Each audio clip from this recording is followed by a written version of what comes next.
I can't keep up with it. I don't know what's going to happen. The cold always takes me by surprise now. I'm just over it. I'm over it being warm in the afternoon, hot even, and then just freezing at night. Well, I'm gonna concentrate on the shorts weary part of that.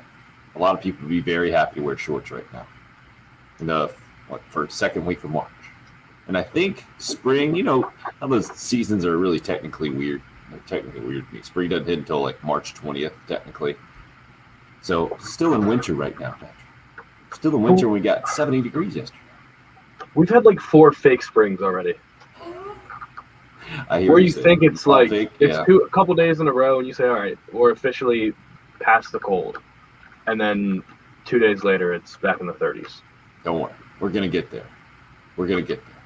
I am optimistic this morning, up and ready to roll. Glad you're with us. Fine people up at 6:07 in the morning. The fabric of our society, the backbone of America.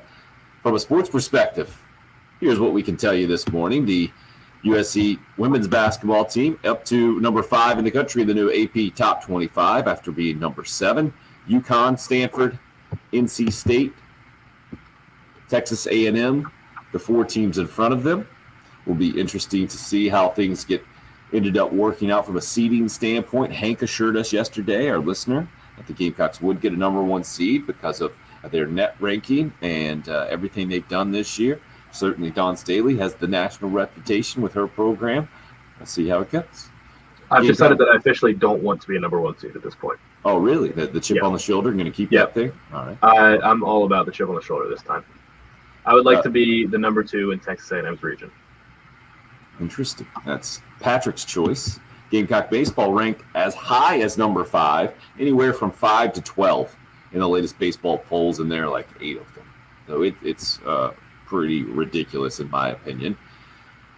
No real Gamecock men's basketball news. We got Thursday night, the late game. They're going to be going against Ole Miss. They got the 11 seed there in the SEC tournament. Ole Miss is number 6, 9:30-ish start time on Thursday night is when Frank Martin and company will have a chance to extend their seasons. College football news late last night. Kansas making it official. This one, you could see the writing on the wall for several days after the LSU report came out on Friday and was we talked about, you guys were calling it Hattergate, and we didn't even understand what the heck you were talking about, but Les Miles and Kansas now officially parting ways. Patrick, what did you think of the Les Miles experiment at Kansas and how this thing played out?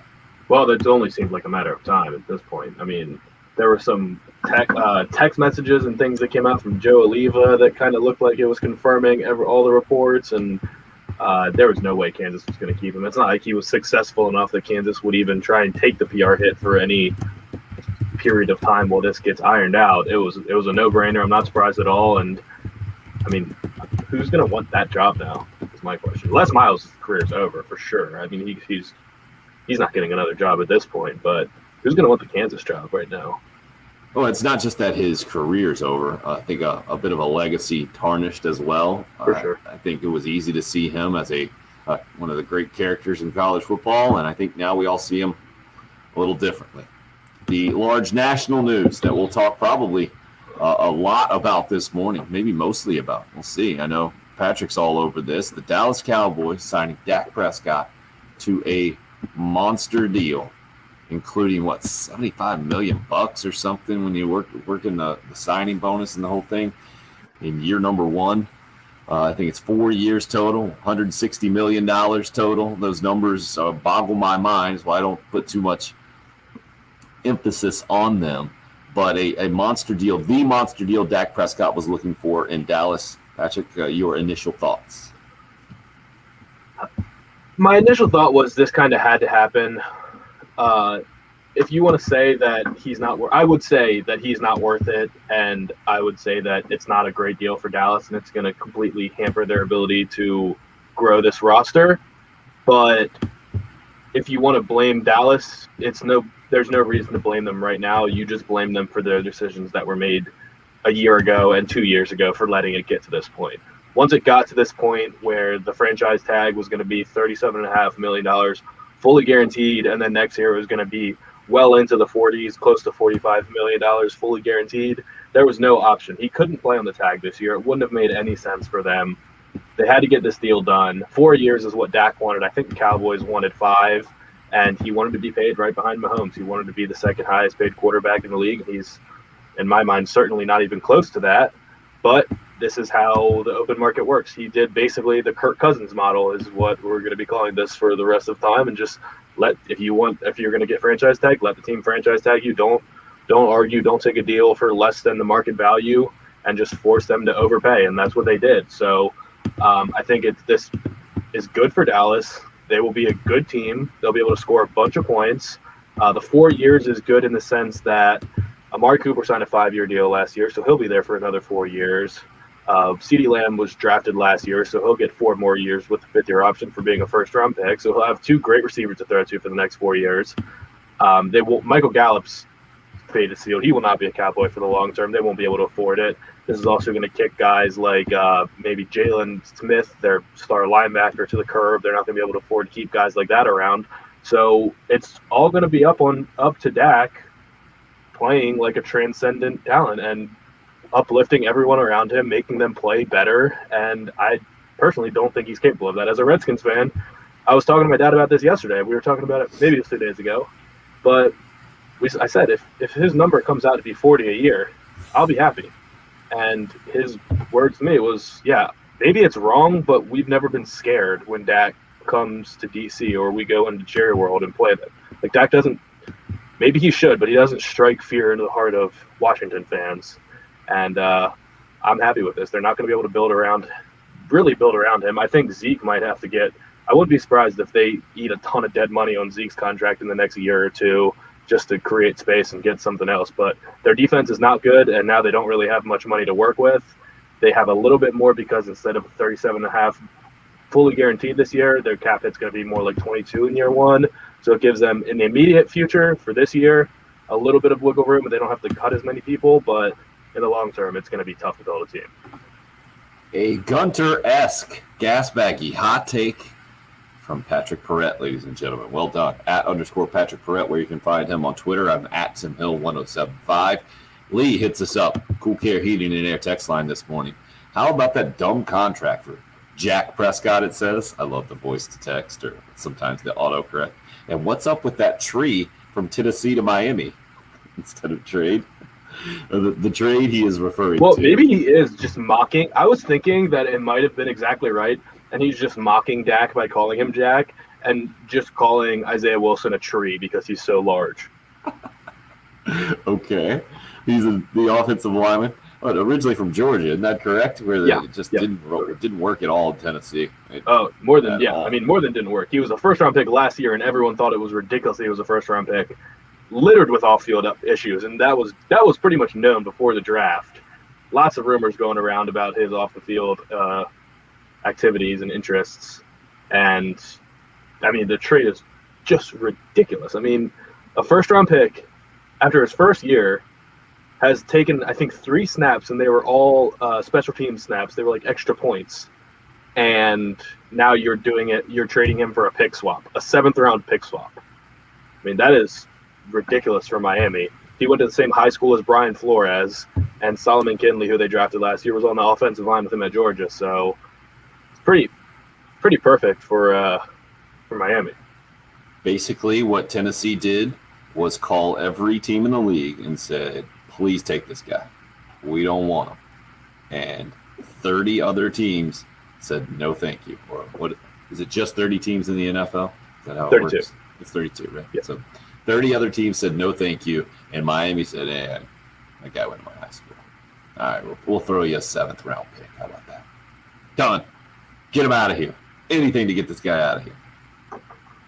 Now, Patrick, I'm guessing you're going to tell me just how important the draft is, and analysis and the whole thing, but I'm going to go right back to that Dak Prescott news. What year did Dak get drafted? It's 2016, wasn't it? Yes. 5 years ago. You know how many quarterbacks were drafted that year? Probably like 7 or 8. 15. Do you Drafted know how many there? of those 15 drafted quarterbacks are still with the team that drafted them? Probably like 3 or 4. think he's like the only one starting. One is the answer. The only That one are even with their team. teams, not even. Yes. That's pathetic. That's the stat I stole from Sports. And you know Center what? last night. This stinks because Jerry wanted Paxton Lynch and wanted to trade up for Paxton Lynch in the first round, and was unable to do so because John Elway saw a big quarterback and said, "No, I got to have him." And if it wasn't for John Elway's just terrible quarterback evaluation, as one of the greatest quarterbacks of all time, doesn't know how to evaluate quarterback position, Dallas would have Paxton Lynch, and they'd probably still be in a quarterback cycle. But here we are. How about Chris getting after Patrick this morning? After Patrick's anti-cold rant, Patrick sounding like a Northerner again, LOL. I'm happy that my boys signed Dak. Can't let a Deadskin fan bring me down. I think Cowboys fans should be happy about it. Yeah, absolutely. I don't know. I was going back and forth. I mean, I think if I was the GM of the Cowboys, I would have just hit him with the tag and waited until the draft to figure this thing out because they have the number 10 pick. And if you offered me Dak Prescott for 4 years, $160 million, or the chance that Justin Fields falls to 10 and I get Justin Fields for 4 years plus a fifth-year option on a rookie salary, I think the Justin Fields option gives you a better chance at competing for a Super Bowl. Yeah.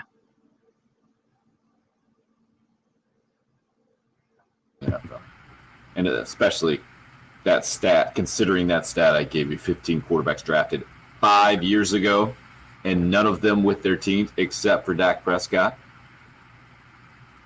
I understand where you're coming from. The grass is always greener. The prospect is new and shiny. The future, no ceiling, land of promise. Most of the time, though, these guys don't come through. And Dak Prescott really the exception. What I really think about when I saw this deal is Dak Prescott went to Mississippi State. How is it that almost every major college football team in my lifetime has had a legit quarterback stud in the NFL, except for the one that we talk about here every single day? How? I don't. It's mind blowing. It is mind-boggling for sure that the last Gamecock quarterback drafted was Todd Ellis, and that was a 9th round pick that they don't even have anymore. And I get it, Connor Shaw certainly he got a few years in the NFL. Don't mean to disparage him at all. Started one game, but we all understand starting one game and being in the NFL is much different than what just happened with Dak Prescott. Was that not also one game on a team that was winless that season and started like probably 5 quarterbacks? Was that the winless season? I don't know. You can go check. I'll have to go check. But they legitimately, we've talked about it. South Carolina might be in last place when you talk about the professional quarterbacks from every Power 5 school. Like, there's a very real chance South Carolina's in dead last place. All right, let's just go through the SEC off the top of the head, okay? The easy ones to go through to start. Georgia's been a bit of a quarterback factory, but Matthew Stafford, right? Let's start there. Yeah. Right? Tennessee, Peyton Manning. Florida, where do you want to go with Florida? I mean, as far as legit NFL quarterbacks, surprisingly, I think you struggle there. But you had Danny Werfel winning the Heisman, Tim Tebow winning the Heisman. They got run in the NFL. Shane Matthews was a first-round pick, wasn't he? No, not a first-round pick, I don't think. But I was super young, but I do know that he was. That was who Steve Spurrier wanted when I was a little kid. He was one of the first quarterbacks I remember, but I remember he was terrible. So that one is maybe right as head-scratching as the Gamecocks, right, in this time period. But Tim Tebow did win a playoff game. Well, his team won a playoff game. He was the quarterback. I saw it happen. You're right. That did happen. Okay, let's stay in the East. Kentucky had Tim Couch as the number 1 overall pick in my lifetime. Didn't really stay in the NFL that long. They did have behind the hefty him, lefty has had a better career than he had a good run. And I know Chris is going to hit us up with Anthony Wright. Didn't get drafted. No, he didn't get drafted. He was in the NFL for a long time. and ended up as the starting quarterback for the Dallas Cowboys for several games, and definitely has the best career for a Carolina quarterback, but not drafted. And not an established starting quarterback like these other guys we're talking about. Florida kind of being the exception here. I guess you could say Shane Matthews was an established. Rex Grossman has got to be the Florida example, right? Took his Chicago Bears team to a Super Bowl. So we're going Florida quarterbacks. That's the one. Kentucky, Tim Couch. Vanderbilt, Jay Cutler. Is that everybody in the East, Patrick? Missouri, Drew Lock right now. Brad Smith, not run in the NFL as a quarterback, but Chase certainly Daniel. has been in the NFL. Chase Daniel, been in the NFL forever. A forever. lot of money, yeah. All right, so that's everybody in the East. Let's go to the West now. Mississippi State, obviously, now Dak Prescott. Ole Miss, I was thinking, hey, maybe it's Ole Miss because it was Chad Kelly, never got any run in the NFL, and some other guys. And they're like, oh, yeah, Eli Manning's pretty good. Oh, yeah, and it's bad. Yeah, but I'm just talking about, let's just stick to maybe the last couple of decades. Well, yeah, because that's all the last decade or let's go with your lifetime. maybe is all I will know, yeah. All right, Patrick. Patrick was born in 95. We'll go kind of 95 on here. But, I mean, we could go back. No need to. All right, so we got the two least tradition-rich schools. Maybe Ole Miss would fight that in the West. But so that's Ole Miss and Mississippi State knocked out in the West. Alabama, you might go next, right, from a quarterback perspective. But now you got Tua there. You got Mac Jones going to get drafted high. Who else is on the list? McCarron's still in the NFL making money. AJ McCarron's still in the NFL? I'm pretty sure he's still a backup, yeah. That sounds unsubstantiated. Please confirm that rumor. I'll check. Auburn, Cam Newton. You can start and stop there. Obviously, you got other ones. Jarrett Stidham. AJ McCarron's a Texan. Unbelievable. Let's stay in the West. Texas A&M. Do we have a Texas A&M guy? I don't know anyone besides Johnny Manziel. Yeah, you did have Johnny Manziel getting a bunch of run, and right now it looks like you're going to have another quarterback drafted. Where do you think? Oh, Tannehill. Duh. Oh, Ryan Tannehill. That's right. I forget that guy. Being a Texas A&M guy, that was right before the transition, I think, to the SEC. Mm-hmm. And what kind of draft rating do you have? What do you think? Second day possible this year? For Mond? Yeah, Kellen Mond. His stock seems to be rising pretty quickly. It does look like he's going to end up being a second-round pick, yeah. I would be surprised if he's not a second-day guy now. All right, was that 5? I think we got 2 in the West. A&M, Auburn, Alabama, and the Mississippis. That means we're missing Arkansas. Ryan Mallett. Clint Sterner. Both of those guys have gotten plenty of run in the NFL. Brandon Allen's still in the NFL too, actually. Yep, so another guy. And then one more we're missing LSU, over in the West. Everybody's yelling. LSU. They've had several guys. Zach Mettenberger.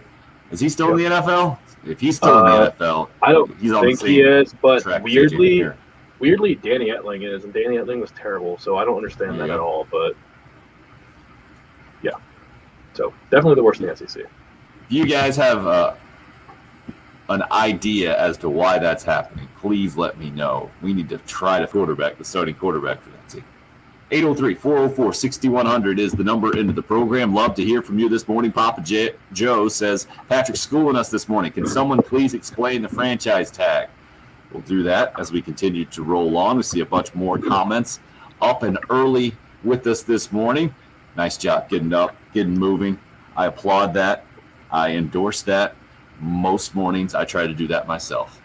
Yesterday was the exception. Fortunately, we had Patrick here as the backbone, the fabric of the program to move us along.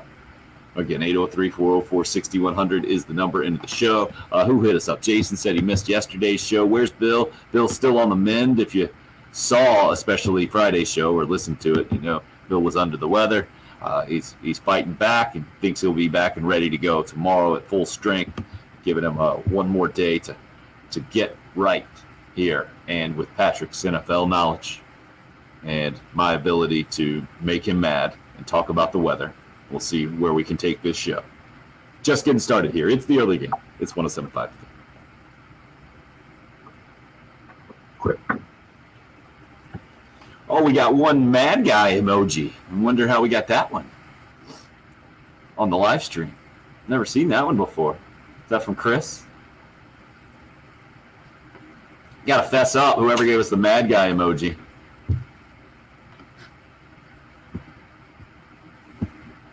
Can you guys see that? Maybe not. Maybe I'm the only one who can see the mad guy emoji. I don't know.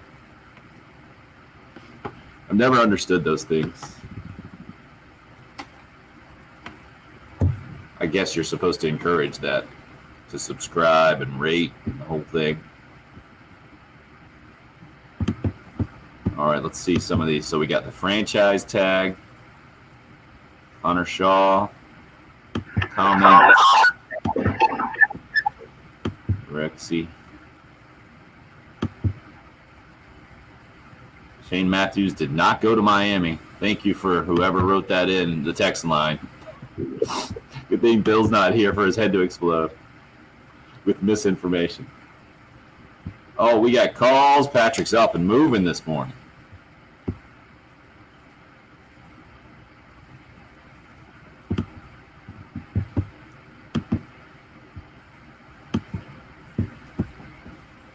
All right. Uh-oh. Doesn't look like Patrick's enjoying this phone call. Oh, maybe he is.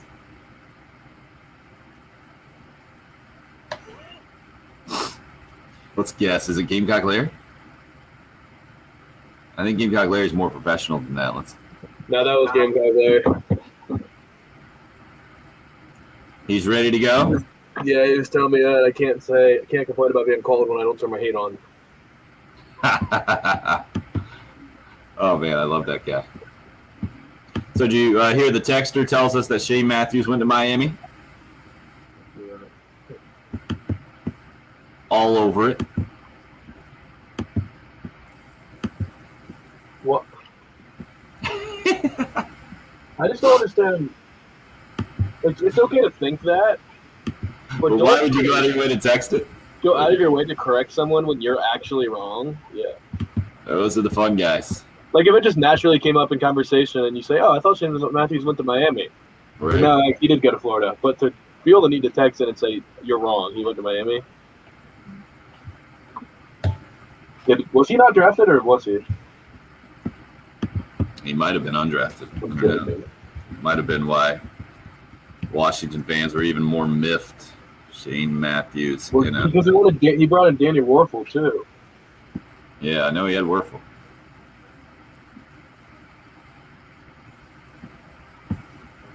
No, he wasn't drafted. How was he not drafted? Was he not a good thrower, or what was his deal? I'm guessing it was arm strength. I don't know anything about him as a player. Warfel here in the SEC, 91-92. He was Warfel had a not a strong arm, right? What's that? Warfel didn't have a strong arm, did he? Right. Same deal with Warfel.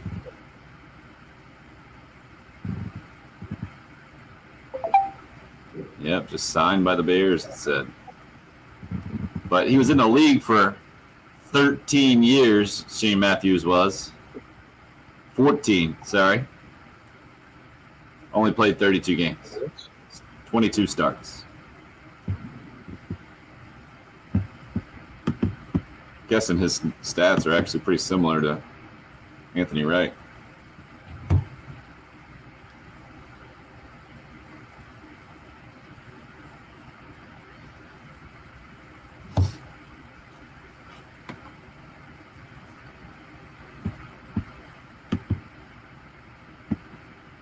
Franklin kid from Missouri get drafted?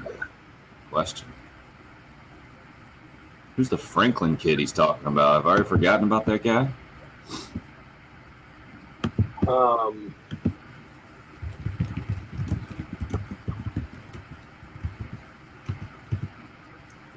James Franklin, that's right. Saskatchewan Jump Riders.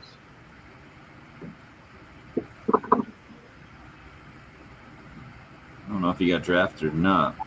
Yeah, the point is not even getting drafted. It's just NFL success. Undrafted. Never was in the NFL.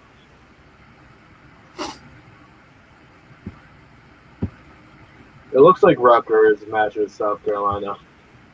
What's that? Looks like Rutgers matches South Carolina in futility. Rutgers? Yeah. What about Northwestern? Has Northwestern had a quarterback in there? They did have, what's his face? I need to remember his name. That to do that in Denver? Clayton Thorson was drafted by the Eagles 2 or 3 years ago.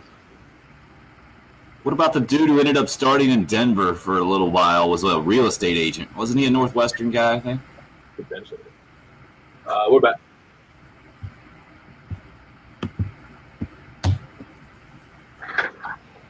Go.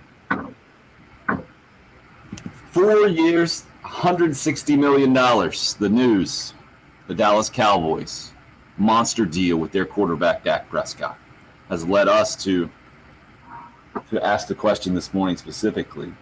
How is it that nearly every single major college football program, and Patrick, you're looking it up and you're saying Rutgers might have the same quarterback track record when it comes to guys in the NFL not having much success? How is it? Because to me, it's Mississippi State is. You talk about a program that has a lot of things to overcome. I think Mississippi State, it's fair. I mean, I get it. We are the home of the Gamecocks, but we understand, Patrick. I think we try to deal with reality as much as possible on the program. We understand South Carolina is not the perennial powerhouse in the SEC. We might understand more than a lot of other people because we talk about it nearly every single day, Gamecock football program.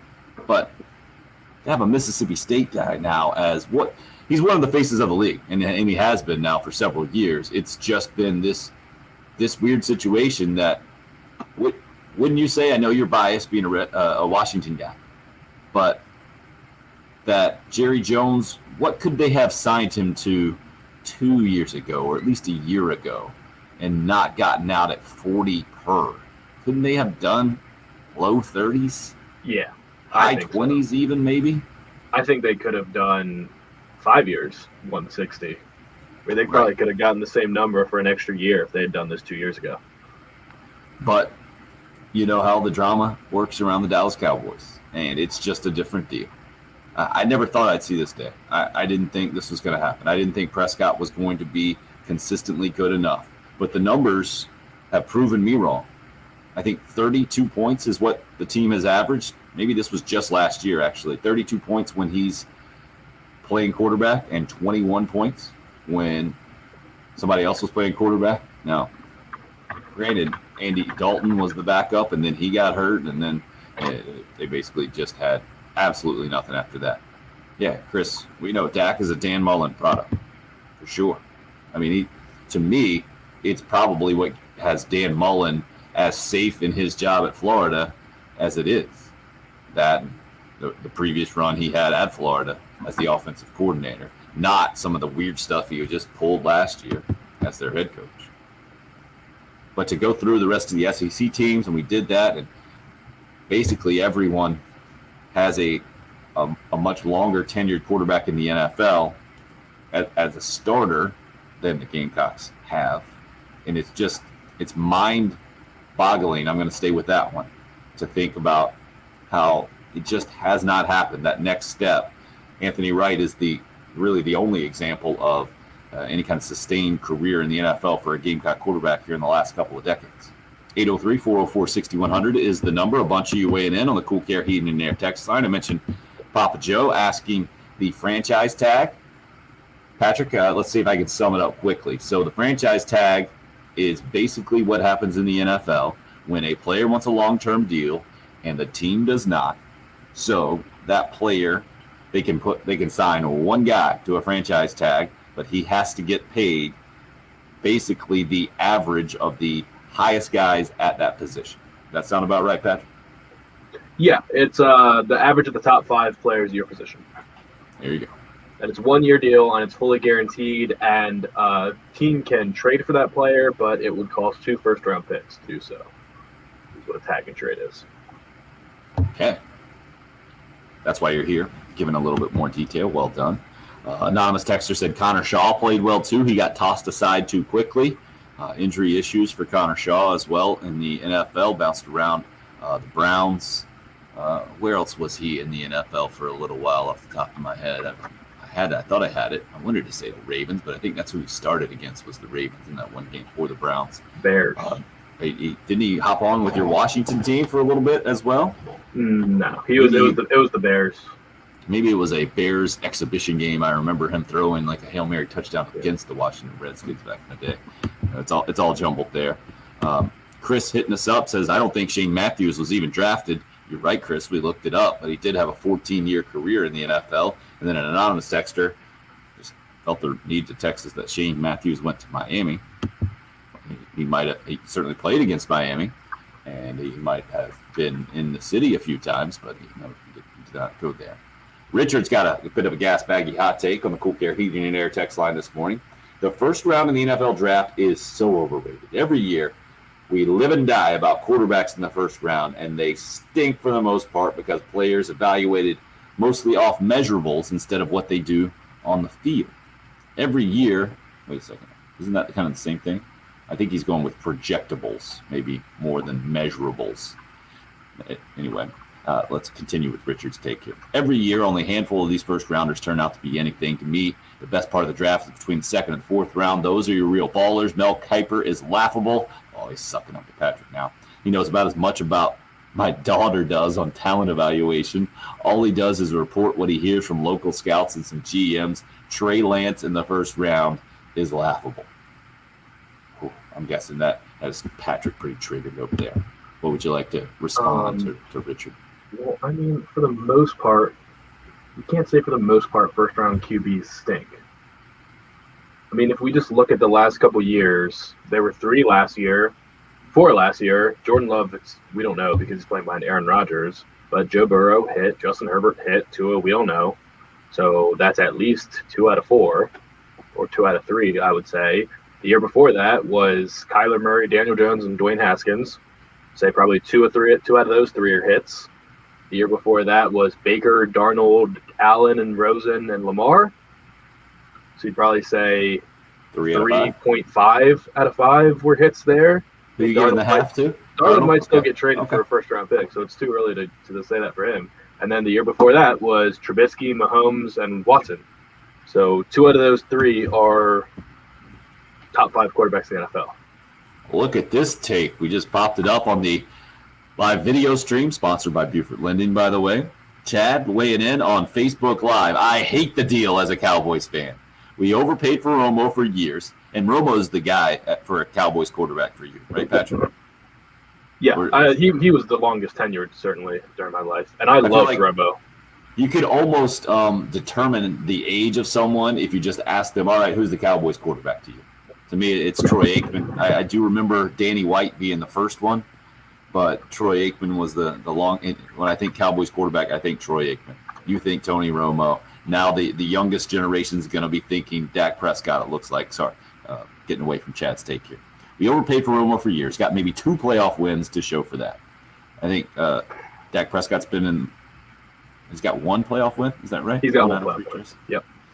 We franchised Dak for the past 2 years, backed ourselves in a corner with them when we could have drafted a quarterback 2 years ago, or we could have drafted Jalen Hurts last year. Now we have $160 million coming off an injury quarterback that hasn't proven that he can win when it counts. Jerry needs to stick to the oil business and hire someone to run our wars. Hope you feel better, Jess. So I would say not with all of that. I'm personally not worried about Dak's injury. Guys come back from injuries all the time now, and it looked really bad, but for everything that we've heard, he's doing completely fine. And have you ever heard otherwise, by the way?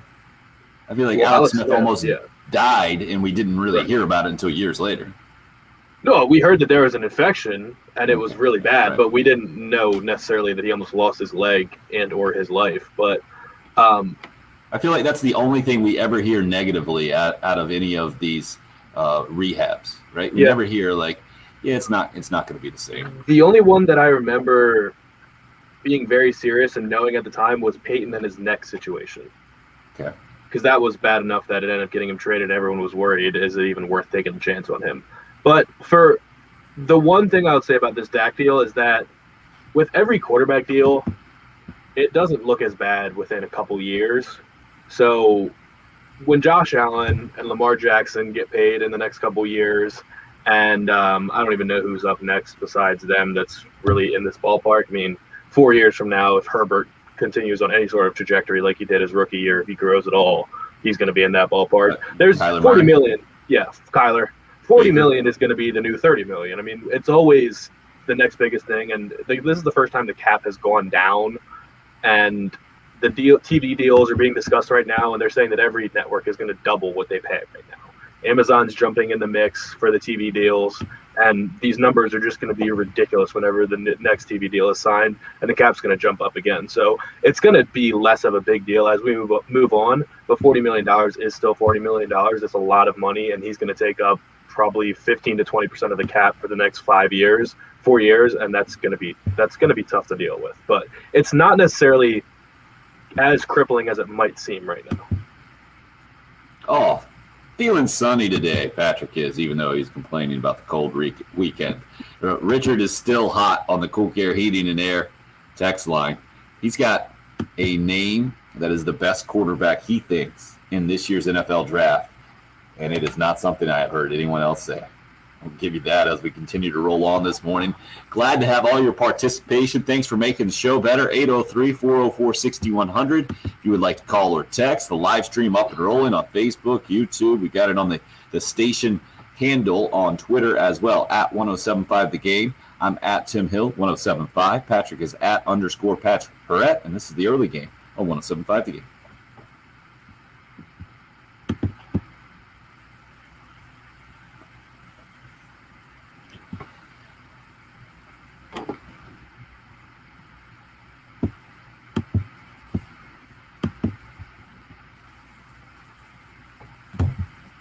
Unstuffed this morning.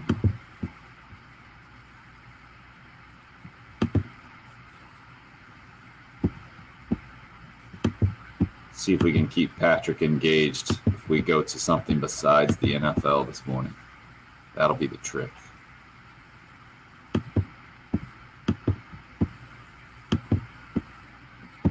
Let's see.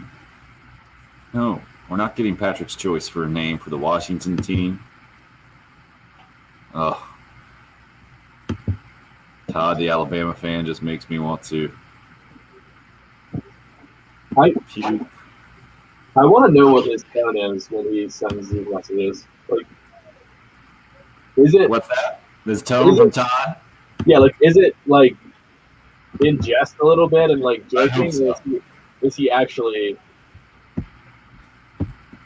For those of you on the live stream, Todd is the Alabama fan. And I maybe it is in jest, but I just don't read it that way because, as everyone knows, we are kings of college football. And our quarterbacks, I can't even keep going after that. Just the worst. He was playing along the other day with something. I forget what it was. I'll give him the benefit of the doubt.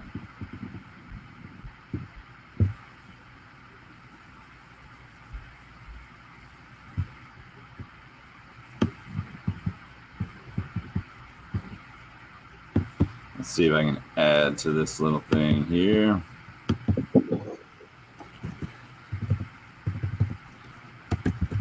So college baseball.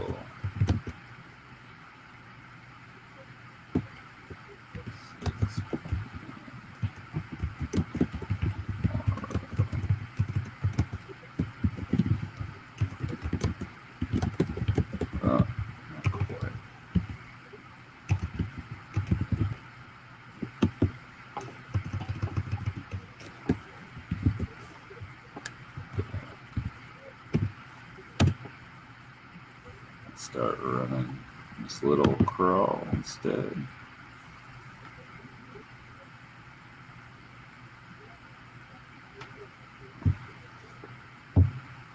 Checking out anything good?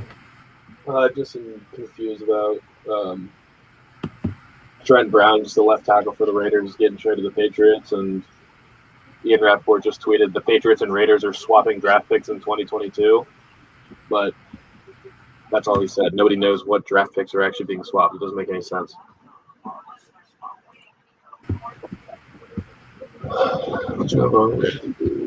No doubt. I mean, You could throw offensive linemen in there. You throw basically everything but wide receivers now. Everything but quarterbacks, really. But now with Mac Jones, A.J. McCarron's been there for a while, like you said. and I mean, Joe Namath was good. Not bad. I don't know if we count that far back, but Yeah, not quite that far back. when you do have any legends, like Maryland still clings to Boomer Esiason, so. Who was taking the shot? Was that Jason earlier taking the shot at you? Says from New York and Maryland's not a northern state. Yeah, well done, Jason. I don't claim to be anything. We're Mid-Atlantic. Oh, yeah. Yeah, Stabler. Good call, Craig. All right, here we go.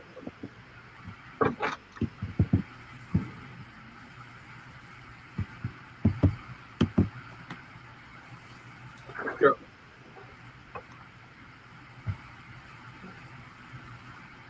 Patrick's going to complain about the weather no matter what. We got nothing to complain about when you look at the forecast, I think, for Friday and our golf tournament. It looks fantastic out at Windermere. Going to be an absolute blast. Would love to have you out there. Friday, March 12th, this Friday, 10 a.m. tee time, over at Windermere. Our golf tournament sponsored by Integrated Media. Check them out. You hear about them all the time here.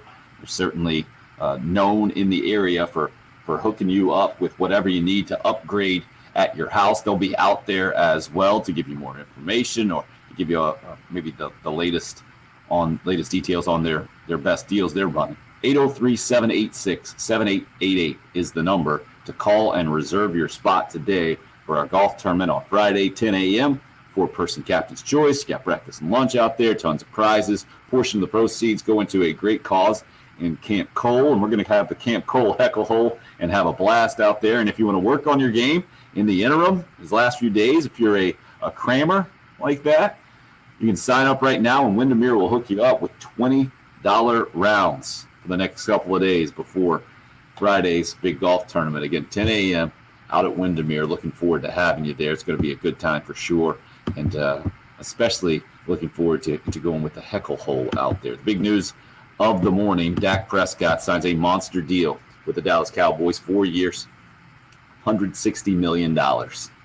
Some Cowboy fans pleased, some not already that we've heard from, and then some just going a completely different direction here. Richard was just upset in general about how the first round of the NFL draft is overrated, especially with quarterbacks. The stat that I think ESPN has thrown out there that I have stolen shamelessly this morning is Dak Prescott was in the 2016 NFL draft. 15 quarterbacks were taken that year. Dak Prescott is the only one of those 15 quarterbacks still with their organization that drafted. To me, that sums up the NFL draft. It is a crapshoot. Sometimes you hit, sometimes you don't. Most times, certainly you don't hit with a franchise quarterback. And this year plays right into that, right? Who are the guys? I have not heard anyone going the way Richard is going. Keep telling everyone, Richard says. Always a great sign when a text starts like that. I keep telling everyone, Kyle Trask is hands down the best quarterback in this draft. Trevor Lawrence is good, but he'll be another Matt Ryan at best. Trask, hopefully, will go to my Bears if we don't get Russell Wilson. He's got the it factor. He doesn't explain why he thinks that. And clearly it didn't look like that towards the end of this season at Florida with Kyle Trask when he didn't have some of his best options. And maybe that goes to the South Carolina component in this. I've asked, man, if Mississippi State can have a franchise quarterback, one of the faces in the NFL, why haven't the Gamecocks been able to do it? In my lifetime, just somebody in there as a solid starting quarterback. Clemson's got now 2 franchise quarterbacks in Trevor Lawrence and Deshaun Watson. Charlie Whitehurst was in the league forever. And maybe you say Anthony Wright, a similar career to Charlie Whitehurst. Okay, I'll give you that. We brushed over that text too fast, by the way. Because you just want to just dig in and deliver. I mean, go ahead. First of all, Trevor Lawrence will be another Matt Ryan at best. What does that mean? Right. Matt Ryan, former MVP who led a team to a Super Bowl and is top 10 all-time in passing yards and every passing statistic. I mean, and also, like, we're talking physically, because Matt Ryan doesn't have, like, he's not a traitsy guy. Like, Trevor Lawrence is exactly, you build him in a lab, and that's how you want your quarterback to be. Matt Ryan is very smart, but doesn't have a huge arm and is pinpoint accurate, but he's not a traits guy like Trevor Lawrence. And then Kyle Trask, like, you really got to explain that, because I'm not saying there's no chance Kyle Trask will be good. Like, I like Kyle Trask in the fact that didn't start in high school, right? Consistently got better, was always doubted, chip on the shoulder type of guy. And he played well in some games, played really well in big games against Alabama, played really well against LSU in their national championship year. But, yeah, he was awful against Oklahoma without Kadarius Toney and Kyle Pitts. And physically, he's the most unathletic quarterback of any of the top guys. Like, he is a complete statue, can't move at all. And he's got a good arm, he's got a strong arm, but it's not on the level of Lawrence, Wilson, or Lance. So, I mean, if you want to say the it factor, okay, that's fine, but that's just a gut call. You can't say he's hands down better than everyone else. Oh, he can, and he did. And he's just wrong. As you were talking about it kind of reminded you probably of how Tom Brady would have been evaluated coming out of college. But as we all know, that is by far the exception. And it's a great story. You're right, Patrick, about how he sat behind De'Aaron King in high school and then just kind of came out of nowhere at Florida and really elevated that program, kept that program, in my opinion, from almost imploding at the time. I feel like they were on the verge when Carolina could have really taken them out, and Will Muschamp could have written a completely different story at South Carolina. I feel like it was Florida and Kyle Trask. Remember him stepping up, making a big play on third or fourth down at Williams-Brice, and those calls that went against the Gamecocks that day a couple of years ago. And, man, how things changed after that. Sorry to bring up bad memories for Carolina football. It's just a heck of a take for Richard. Certainly he deserves to be that guy if it comes true. That other part that he touched on there, the Russell Wilson thing, I got to get your take on this because it's a letter to Seattle Seahawks season ticket holders that was making the news yesterday. It did not include the name Russell Wilson, and some people think that is a clear sign that maybe the Seahawks' future doesn't include their quarterback either. Patrick's fired up. We're talking NFL. Hour 2 coming up next. Good.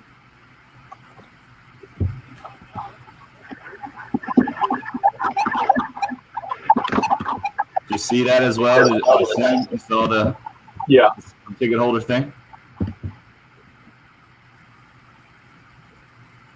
Good morning, Tanya.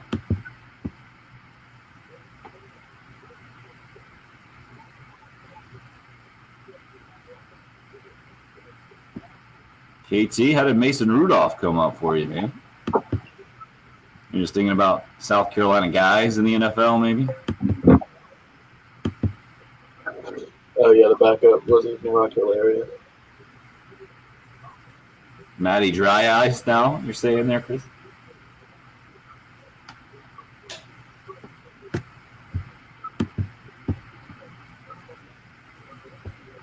Yeah, I don't know. The Falcons are picking at 4. That's one of the most interesting spots in the draft. I would love to see them draft Jamar Chase or Kyle Pitts, though, and just have the most ridiculous receiving corps ever.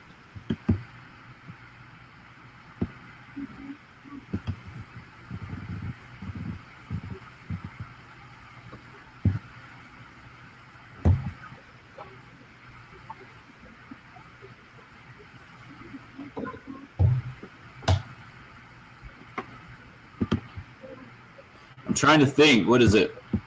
It's almost Woody Hayes territory. Les Miles not that successful. Two obvious choices on Monday night. So Les Miles not nearly as successful. Hey, David, thank you. Good to see. Good to see you. Worst night of sleep of my life, by the way, last night. Couldn't go to sleep and then was awake like every 30 minutes. Freaking out that my alarm wouldn't go off. So somehow, by the way, on my cell phone, the alarm got turned down. It was just vibrating yesterday. There's a volume on my alarm, and it was all the way down. And now it's all the way up. But, so what was I yapping about? Oh, yeah, Woody Hayes. One more games and less miles for sure, right? And then went out more dramatically with the punching of the player, but I think he's in the ballpark, old Les Miles, for this exit. Don't you think, Patrick? Ballpark? As far as complete falls from grace here. Yeah, I don't really know how he's going to be remembered, though. Like, how he would have been remembered without this. Because I think he was... The first word that comes to mind is just underachiever. And I think that would be most LSU people would think that. Like, LSU fans probably think they should have won three or four national championships during his time. All right.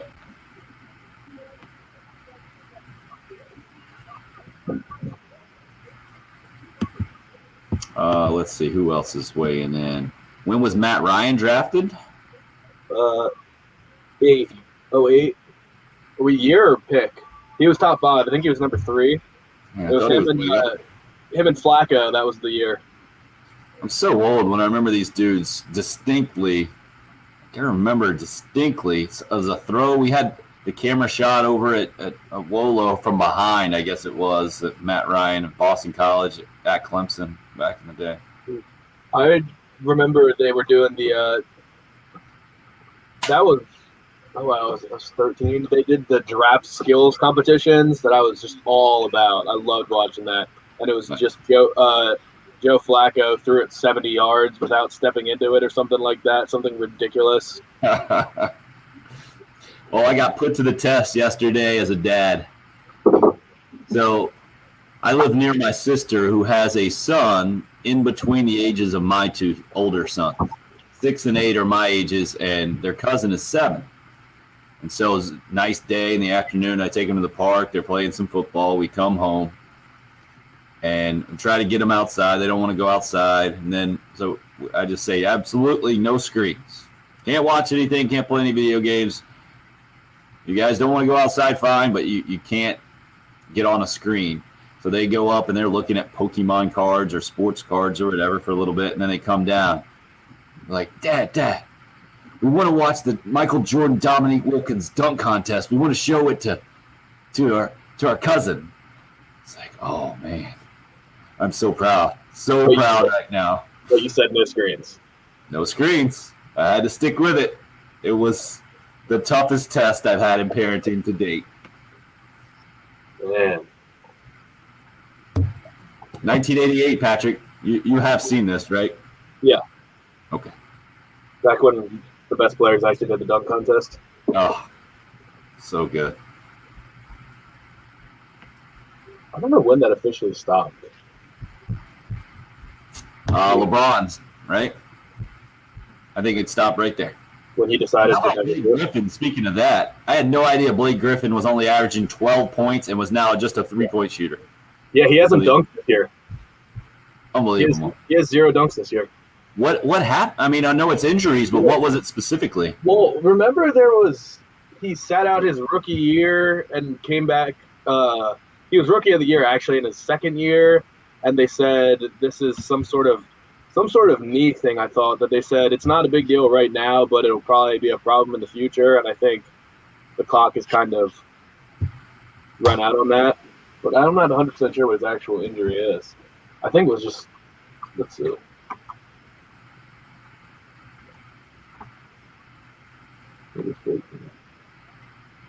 Craig, I was proud of myself in that moment for staying strong, sir. Sticking to my word. We'll show the cousin the dunk contest another time. Now it'll be even more hyped up in his head. Great. And by the way these kids pronounce Dominique Wilkins, it's a 50% success rate, I would say. What is the pronunciation? I don't even know what they do half the time. It takes me a full 2 seconds to figure out they're talking about Dominique. Yep, Tanya.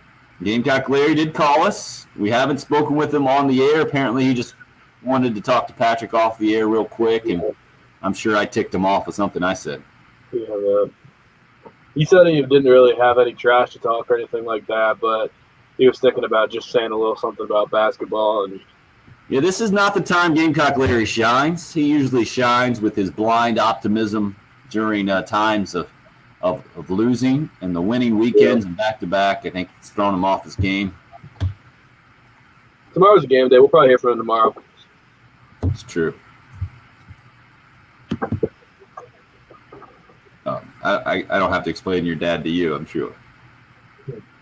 Oh, we hear you there, Perry. I can only imagine. Feel free to just text us in the live stream the most embarrassing parts.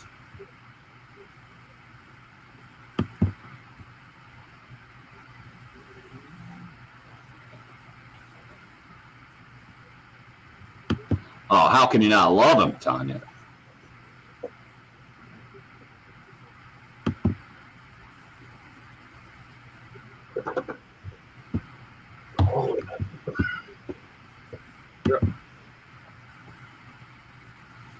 Bill's still battling a little congestion issue.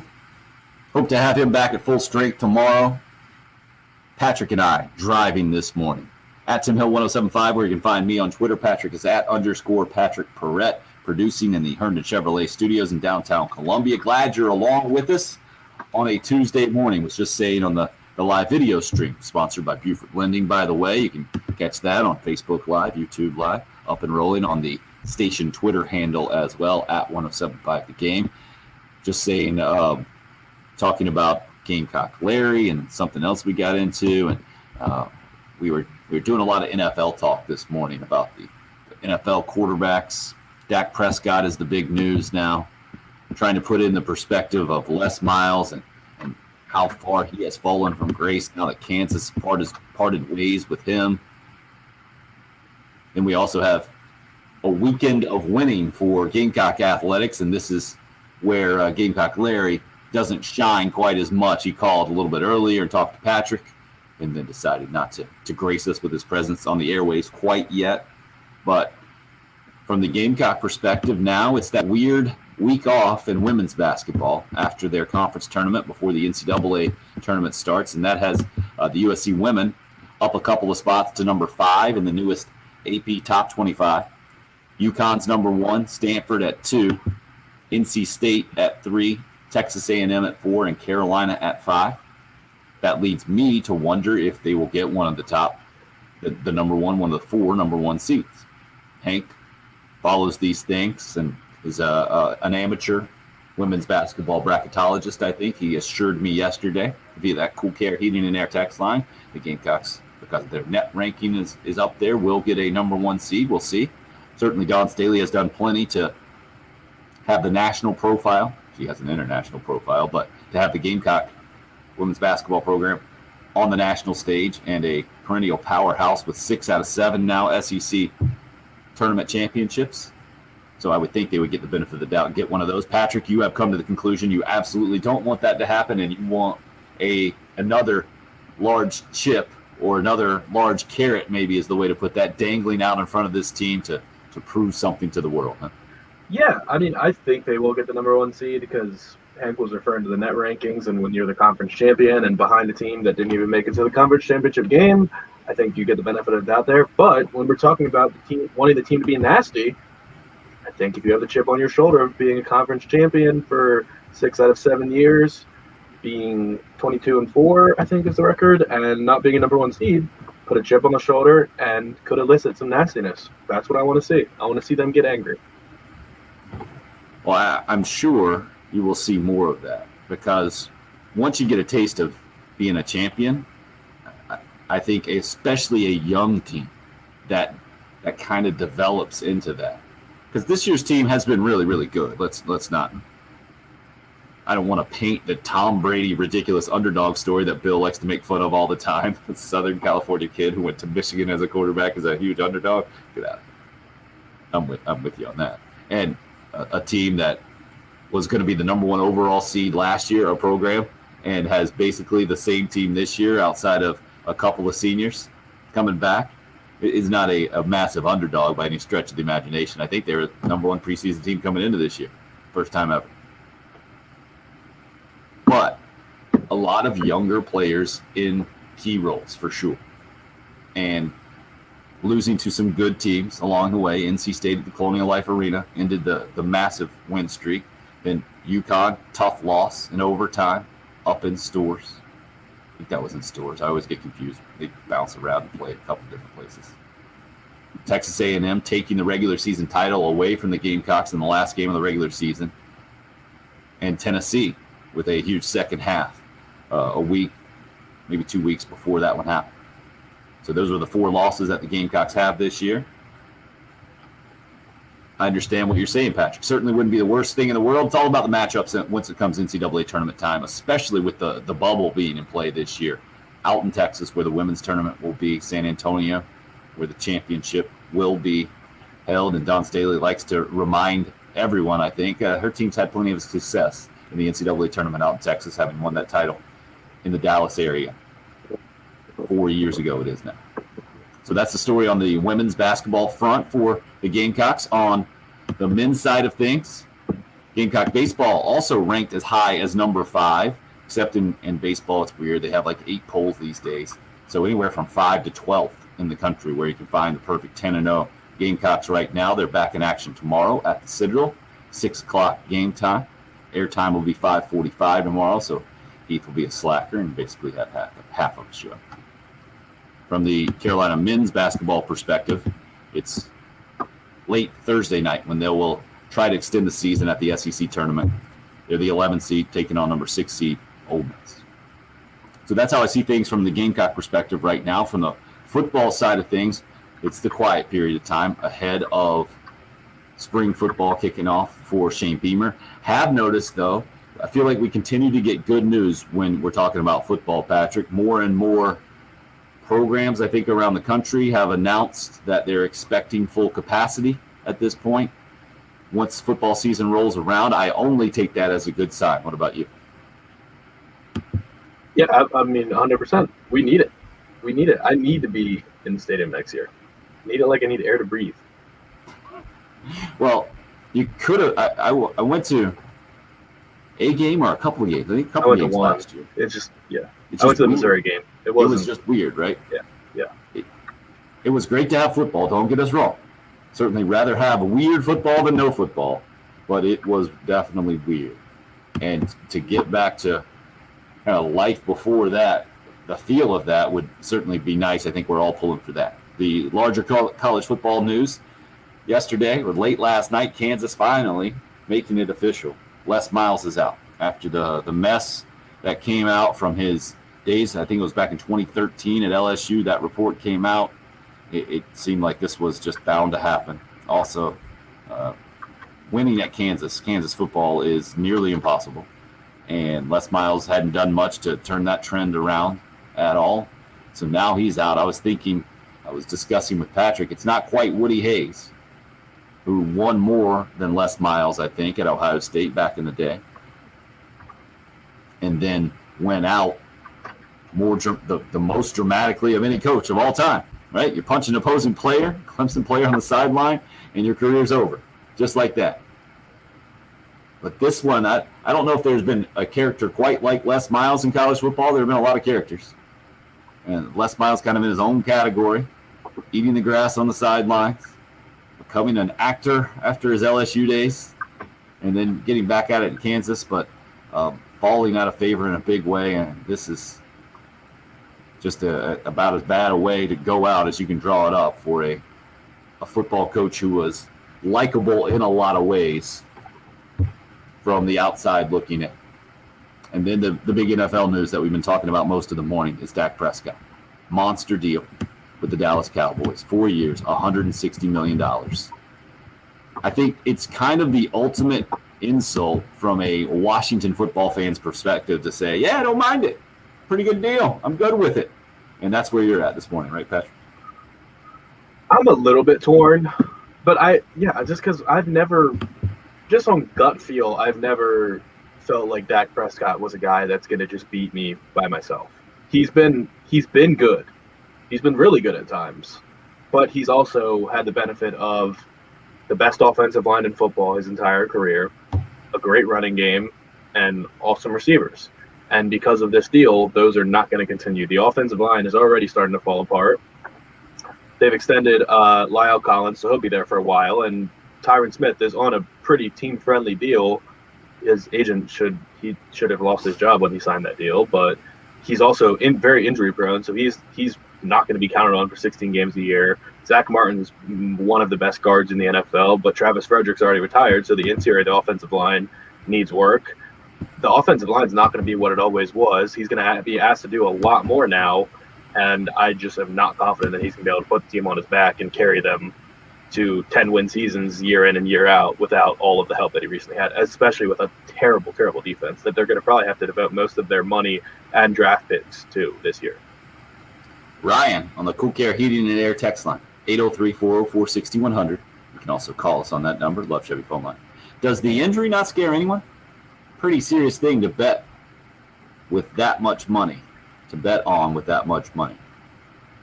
what was the specific detail of the Dak Prescott injury that had him missing most of last season? I thought it was a compound fracture of his ankle. So, I mean, it was very bad, but I don't think it was something that was expected to really ruin his mobility or anything like that. Compound fracture is scary, and it was just brutal to look at, but I think at the end of the day, it was worse to look at than it really actually might have been. One of those deals. Another texter, anonymously, hits us up with should have signed him before Wentz and Goff got extensions. He was already more accomplished than those guys as quarterbacks. And we discussed that a little bit earlier. You were saying that you feel like the Cowboys could have done this a year or two ago and gotten an extra year in on the $160 million total. Yeah. Lowered the annual salary down from 40, what it is now, and a bunch of guaranteed money up front. And instead, Jerry Jones did what Jerry Jones always does. Made it as dramatic as possible, didn't he? I didn't think this day was going to come because of it. But I should have known better because the Cowboys are kind of their own separate entity in the NFL. And Jones has proven that he's not always going to make the most prudent business venture when it comes to players, personnel. And I agree with you from the rest of the NFL's perspective. I think that's what you come away with when you read the details, when you saw the news last night. Not the scary. The other thing is Jerry Jones is the GM there, basically. I mean, technically it's Stephen Jones' son, but Jerry has a lot of sway, and he's very emotional in the way he makes his decisions. One thing the Cowboys always do is they take chances on guys that maybe have fallen out of favor for character issues or things like that. Something they do, like, for example, Aldon Smith, who they signed last year, and it paid off. They're really going to need those guys to hit on guys that are on, 1 year minimum deals, year in and year out. They're going to be banking on that. They're going to have to hit on their draft picks, which I think Jerry Jones hasn't done a great job of generally, although last year they were pretty widely regarded to have one of the best drafts. They just took a lot. They had value picks pretty much everywhere. So that's what it's going to take now is they're going to have to hit home runs in the draft every year, and they're going to have to hit on these guys that are 1 year deals that have fallen out of favor and are going to need to play well above their contracts. I mean, it's not an impossible task to win when you're hampered by a $40 million salary, but the rest of the team building has to be almost flawless. And as a Cowboys fan, I don't think you would be totally confident in Jerry Jones doing such. Listening to you say that, it's really interesting because I feel like we all internalized and digested the contract with the Kansas City Chiefs and Patrick Mahomes, which is about the same money. I know it's a longer-term deal, but it's about the same per. We all internalize that much different. But I think we all understand. You can just tell. The eye test. Patrick Mahomes can beat you. And the way that Aaron Rodgers has done it now for, a decade and a half, maybe a little bit longer, in Green Bay, basically as long as he's been their quarterback, they've been a contender. I think we all feel that Patrick Mahomes could probably do the same thing. But we don't. I don't feel that about Dak Prescott. I think that's what you just said, Patrick. Good quarterback, no doubt. Top 10-ish is how I put Dak Prescott. But not one of these guys, not Aaron Rodgers, not Patrick Mahomes, not Deshaun Watson, not Russell Wilson, not guys who can almost beat you single-handedly. And especially coming off an injury. Now, the injury thing, I'm with you, Patrick. Not that big a deal. When I hear fracture, I hear bone heals back. It's not a ligament deal. It's not a knee deal. Not a quarterback you were talking about, the Peyton Manning situation, a neck deal. Those would really keep me from investing any kind of long-term. Also, they didn't really do this long-term, right? This was almost like, I feel like Jerry Jones gave Dak Prescott as many opportunities to not make this deal with him as possible. This is almost like, all right, you twisted my arm. We have to do this now with where we are. And I'll be interested to see if that has any kind of residual effect moving forward. Because this is not I know they're selling it right now. It's like, oh, Dak is our guy, and we love him, and it's going to be great, and he's going to take us to the promised land. This is, hey, man, if you don't take us to the Super Bowl in 4 years, this is going to be on you. You are the one that wanted this kind of deal. You wanted this kind of numbers. We finally gave it to you. Now you better get us to the Super Bowl, or it's on you, because that's how that Cowboys organization works. Typically, they don't get to the Super Bowl here outside the Troy Aikman era, and then it's always someone else's fault besides Jerry Jones. Coach, typically, it has been for a long time, right? Tony Romo couldn't win the big game in the playoffs. Blame it on him. And now Dak Prescott has all the pressure in the world, I think, to make the Cowboys something they just have not been. And it doesn't seem like, as an organization, so this doesn't change my mind. I would be very surprised if they end up getting it. Yeah, it's hard to do. I mean, we mentioned Aaron Rodgers, Russell Wilson, both won Super Bowls at a young age. They haven't been back. Neither one of them has been back since. And those are two of the best quarterbacks in the NFL, maybe the second and third after Patrick Mahomes. Patrick Mahomes, I mean, what we're talking about with his salary, we might see this. We kind of take it for granted that the Chiefs are just go ahead and slot him into the AFC Championship every year for the next 13 years. That might not be the case. I mean, that roster is dangerously close to being below average outside of Patrick Mahomes. I mean, yes, they locked up Kelsey, they locked up Tyreek Hill, they locked up Chris Jones. But, I mean, that's almost half their salary cap is going to be dedicated to less than five players. And their tackles are both old. They were both hurt. We saw that affected them in the Super Bowl. Their defense has holes all over the place, and they don't have any money to spend. They can't bring in any more free agents. They're going to have to rely on older veterans that just want to ring chase and come in for 1 year and try and ride Patrick Mahomes' coattails to a championship, and they're going to have to hit on their draft picks, which honestly they haven't done a great job of.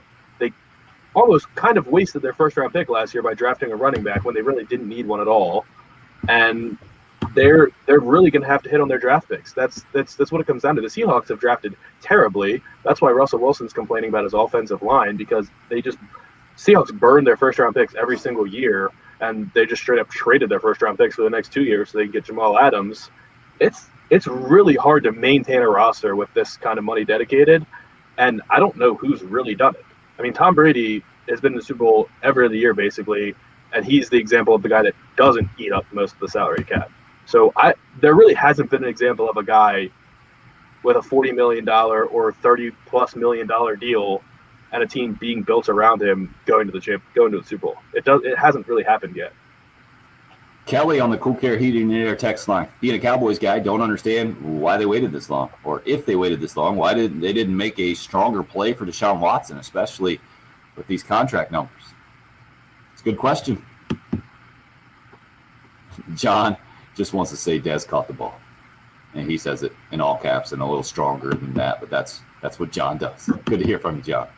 803-404-6100. Another texter hits us up talking about a former Gamecock basketball player on the national stage last night. Give you details on that as we continue to roll on. I think it's 6 tournament bids are punched. South Carolina's got one of those, a couple in North Carolina as well.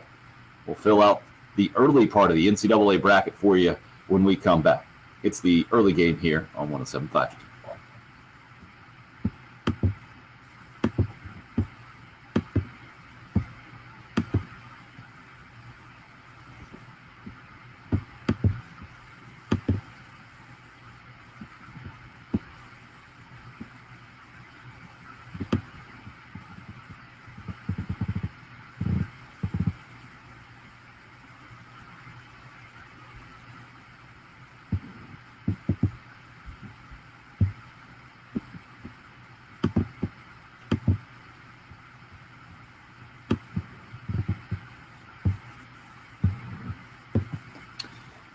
Sorry about that. Just got a little work email. Got locked in. The live stream doesn't quite flow as much with just 2 of us here, especially if Patrick's on the phone or doing traffic reports. Or I'm just making excuses for not being good at my job. What you got there, Patrick? Gamecock Larry's back. Oh, ignoring me and going to the bathroom. Fine. Be that way.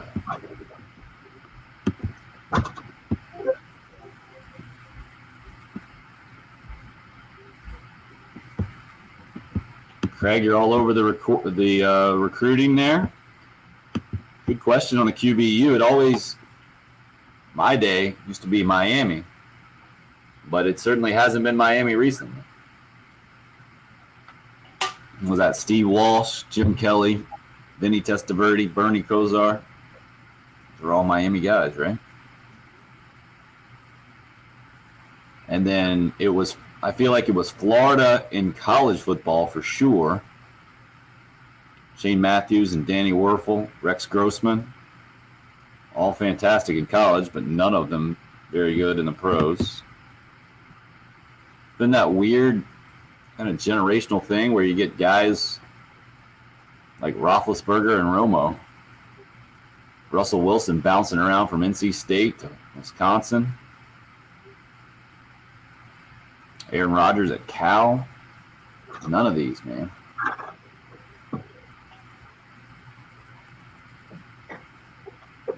And I don't think Clemson can claim that, right? They're sticking with wide receiver U. But you got 2 dudes. It's pretty impressive. What you got going there? I need to plug in my laptop. It's about to die. For some reason, I can't hear you. It doesn't say you're on mute. You can't hear me? Does that mean, I'm a dummy and didn't turn on my speaker? My bad. I needed to plug in my laptop. It was about to die. Oh, boy. Yeah, good call. Oklahoma. FSU was. If you had to pick quarterback what would you pick, Patrick? Right now or ever? Either way. However you look at it.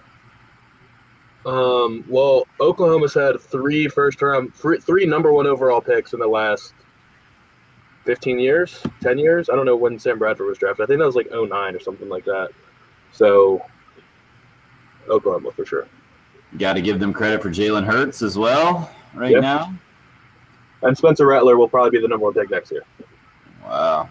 Yep, it's hard to argue with. Yeah, Florida State's a great one, Jason, too, back in the day. Trying to think. Some of the first guys. It wasn't Winky that was the first one. It was even before him. Yeah, Brad Johnson, I guess, maybe was before him, and who I'm thinking of. Who else? The best one of the group. Time it was like two massive busts in Christian Ponder and EJ Manuel Yep. before Jameis. I mean, Jameis I don't count as a bust. I like Jameis. I would like him to be my quarterback. Well, you might get that with the Saints, right? Yeah, I'd rather him be in Washington now. Cowboys need to draft an offensive lineman. I think the Cowboys need to draft either Christian Barmore or Caleb Farley. Because their interior defensive line is terrible and their secondary is terrible.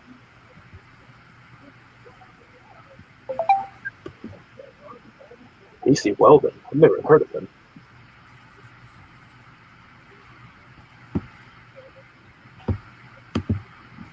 Let's see. I think 6 teams. NCAA tournament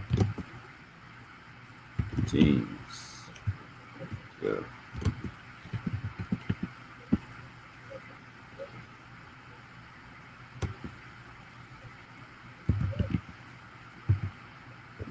See who all's got it. Giants at 11. I would want Jalen Waddle. Jason.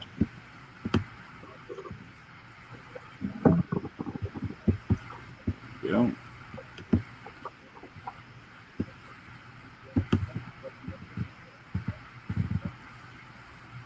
We got Liberty, Winthrop, Loyola Chicago, Morehead State.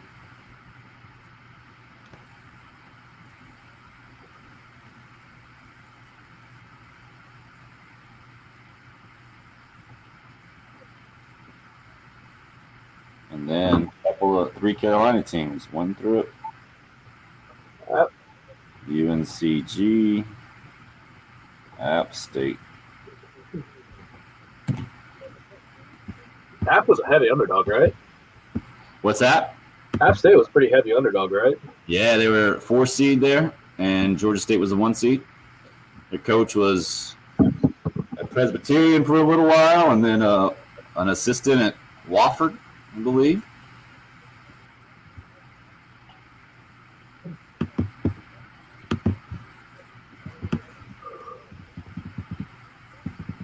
I think Darren Horn in Northern Kentucky got beat last night as well. We're going to get really football nerdy here. I mean, basketball nerdy. It was the Horizon League. Yeah, Oakland beat them by 11. What a... You're up.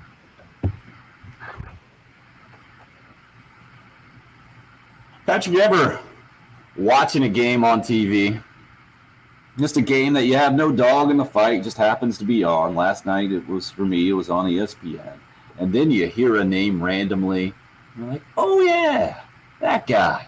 I remember that. I had no idea. I've forgotten that guy. That ever happened to you?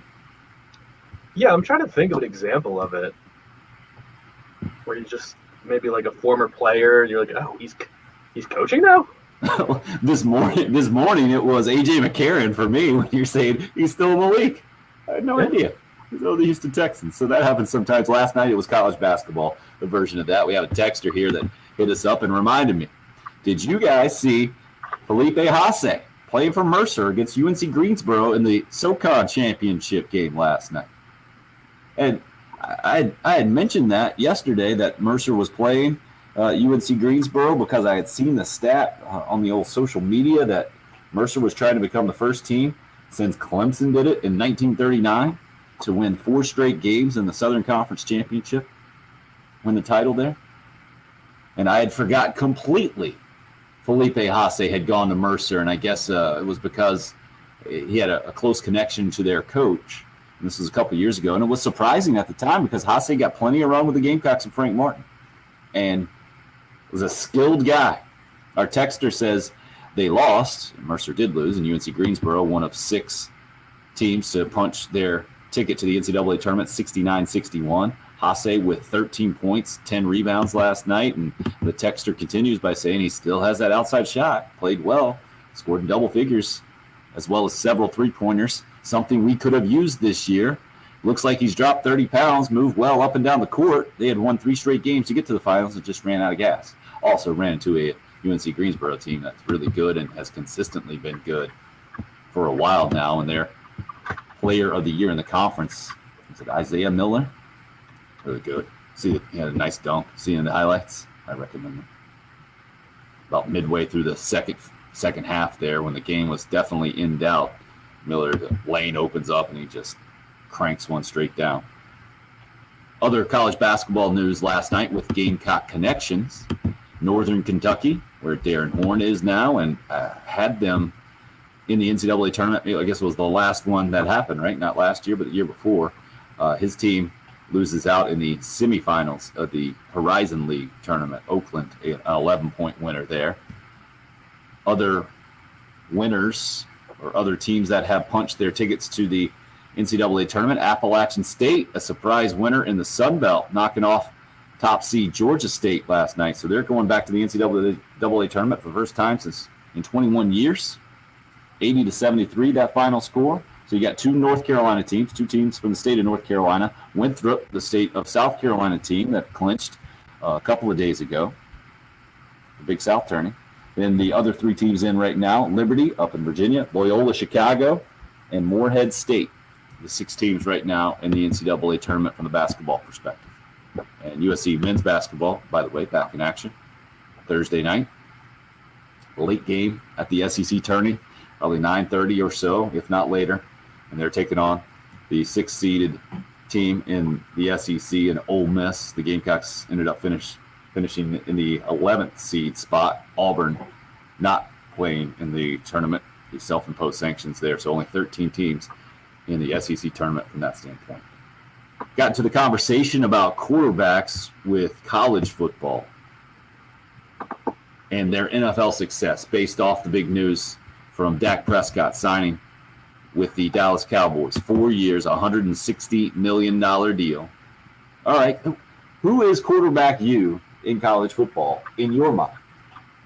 And Patrick's was easy, and I understand why it was easy for you. Born in 1995, you went to Oklahoma. So do you remember the Sam Bradford days? Is that kind of your formative years? Okay, It makes sense. And Bradford is really good, but it's lately where they've been absolutely dominant, Oklahoma, with Baker Mayfield and Kyler Murray. And you got to give them credit for Jalen Hurts as well. You're saying Spencer Rattler going to carry on the tradition now? That's an impressive run. But to me, I mean, in my head, Oklahoma is the old wishbone Oklahoma team still in a lot of ways. That's how I think of Oklahoma as I was growing up, and Barry Switzer and the Boz and the whole thing. Brian Bosworth. So back in those days, it was Miami as QBU, and it wasn't even close. Jim Kelly, Steve Walsh, Bernie Kosar, Vinny Testaverde, the run they had with guys with NFL success. And that's how it works, right? Because Florida was an absolute college football factory at quarterback. With Steve Spurrier starting it with Shane Matthews, keeping it going with Danny Werfel, Rex Grossman at the end, Tim Tebow after that. Chris Leak was a tremendous college quarterback. Now we've been talking about Kyle Trask today because Richard hits us up and somehow has it figured out that he is hands down the best quarterback in this year's draft class. Trevor Lawrence included, Richard says.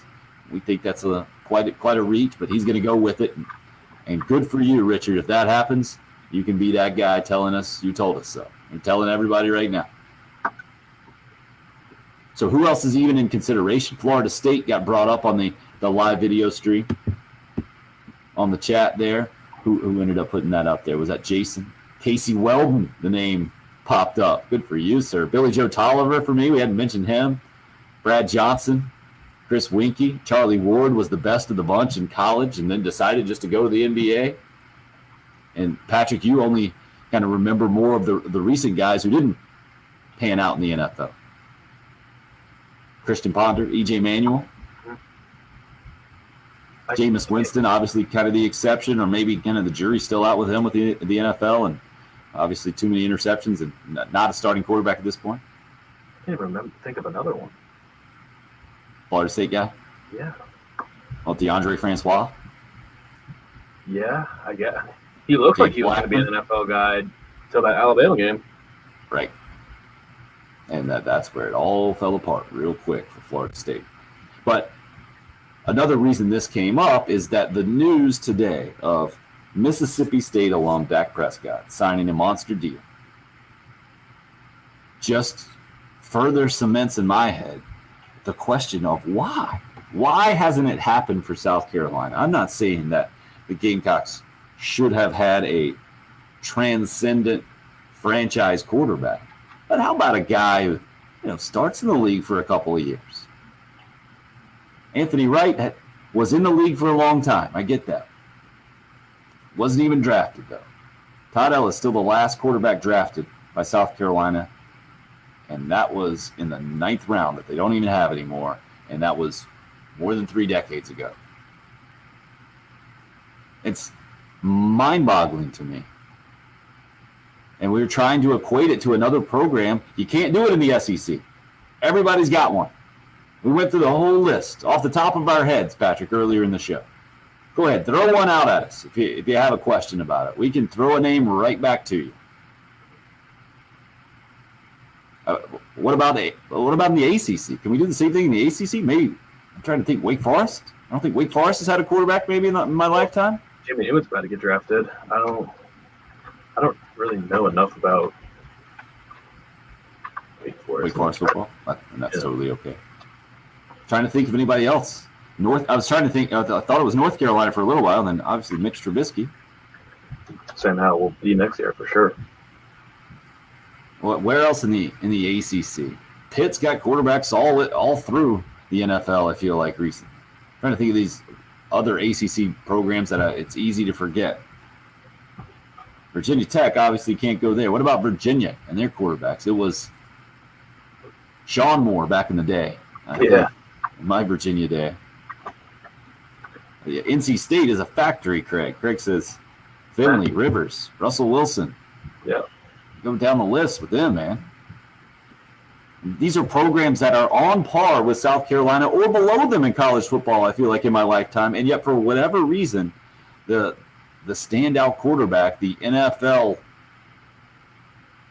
projectable quarterback, hasn't happened. And yeah, I know Connor Shaw got a little run in the NFL and Dylan Thompson got a little run in the NFL.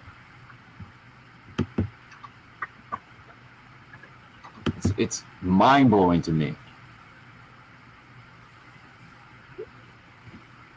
Where would you rate BYU?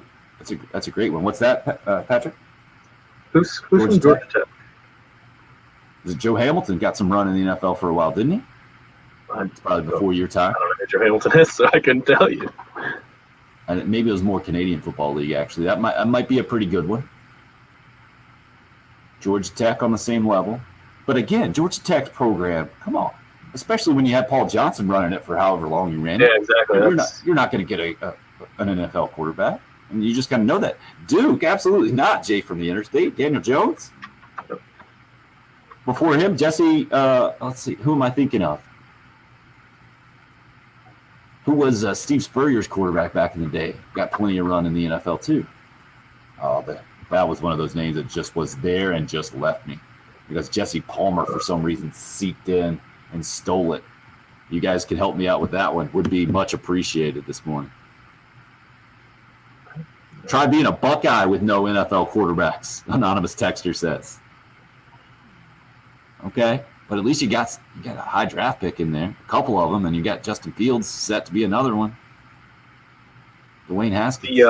That's actually kind of a big topic in draft. Like, people just helmet scout these days, and there's a lot of talk that people are just afraid to draft Justin Fields because of the Dwayne Haskins situation and the lack of QB success in the NFL from Ohio State is kind of mind-boggling. Ty says Syracuse. Ty, come on, Donovan McNabb. Maybe you're thinking a little bit more recent than that, but I think he totally fits. A bunch of you continue to weigh in. Yeah, Jeremy, that's weird, right? As Ty had said that. Even Syracuse had Donovan McNabb. Boston College with Matt Ryan, James wants to point out. Tar Heel Jacob was in on the Georgia Tech one. Well done. Virginia also with Matt Schaub. That had originally auto-corrected from Thomas to Schaumburg for whatever reason. How low have we gone if we're comparing ourselves to the bottom half of the ACC, Gamecock Will says. But that's the thing. This is not just a current trend. This is historically. It's crazy to me from a South Carolina perspective. And Clemson, I guess, was in that boat for a long, long time. I'm trying to think through the years. I don't think I miss anybody. I guess you're going to say Charlie Whitehurst was in the NFL and made a bunch of money. There's no doubt, but he very rarely got on the field. Clemson is dangerously close to becoming QBU here soon because I think, off the top of my head, the only schools with multiple starting quarterbacks are going to be Clemson and Oklahoma. I guess it depends what happens in Detroit with Jared Goff because him and Rodgers could be the California. But I think not NC State anymore. So with Phillip Rivers out of the league, and Mike Glennon not getting any run. No, because he was in Jacksonville last year. He got a couple starts in Jacksonville, but he's not. And is that the right Glennon? I always get him and his brother confused. Yeah, Boston that's right, Glennon. Yeah, and then Finley's backup too. Okay, Ryan Finley's a backup too. So I think they'll be the only ones. And then, I mean, DJ, people are already tanking for DJ right now. Come on.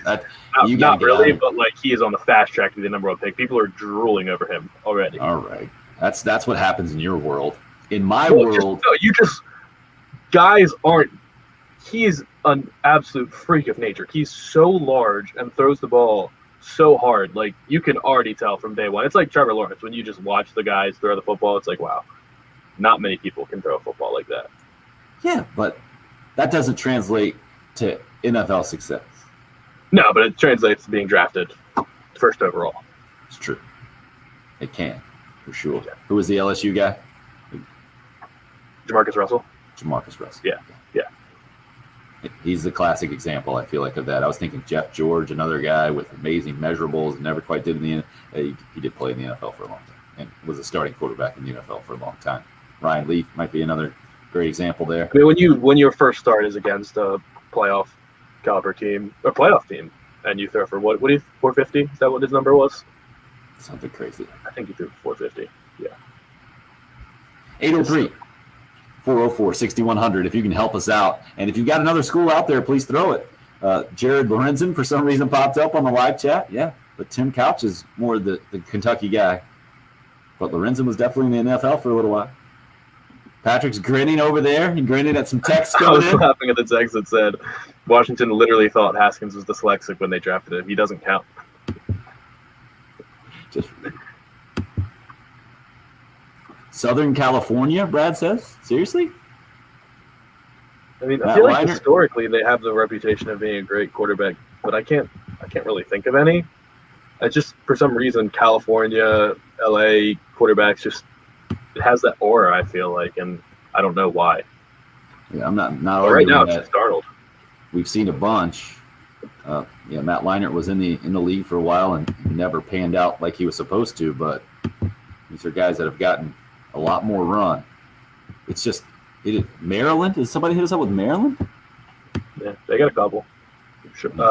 Boomer is the classic one, Boomer Esiason, but Sean Hill had a long. Yeah, Sean Hill had a long NFL career. Frank Reich, head coach of the Colts, didn't really have much of an NFL career, but was a Terp. And Scott Zolak also.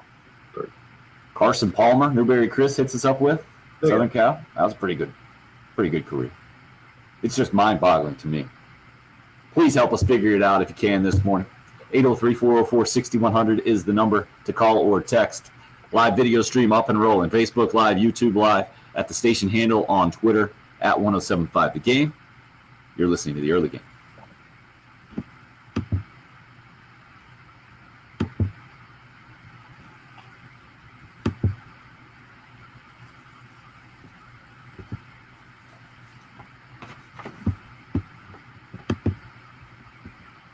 Yeah, I didn't really think about Ohio State then.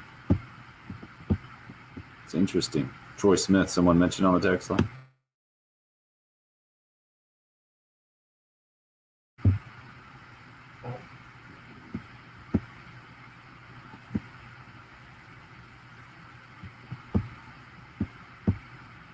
The Clemson Coast Conference, huh? Say Clemson Coast Conference because of the lake, maybe? We got a call, or someone just wanted to talk to you off the air, Patrick? Someone telling me that Ken Stabler and Bart Starr and Joe Namath about him. Oh, that had to be Todd. Did he say who it was? I don't think it was Todd.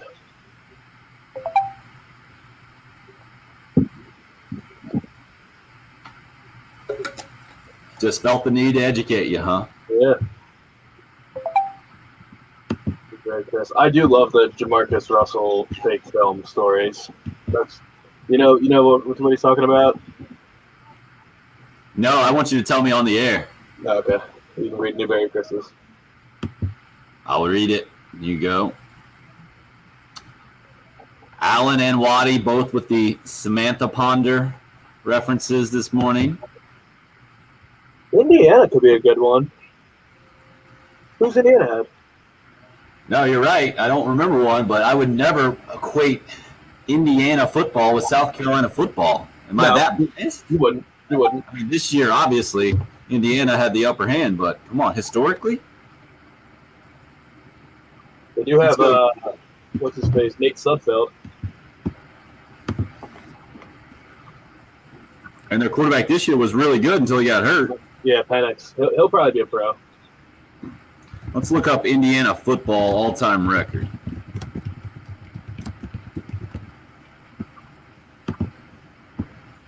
Is it above 500? It is not, and it ain't even close. It's 150, no, almost 200 games below 500.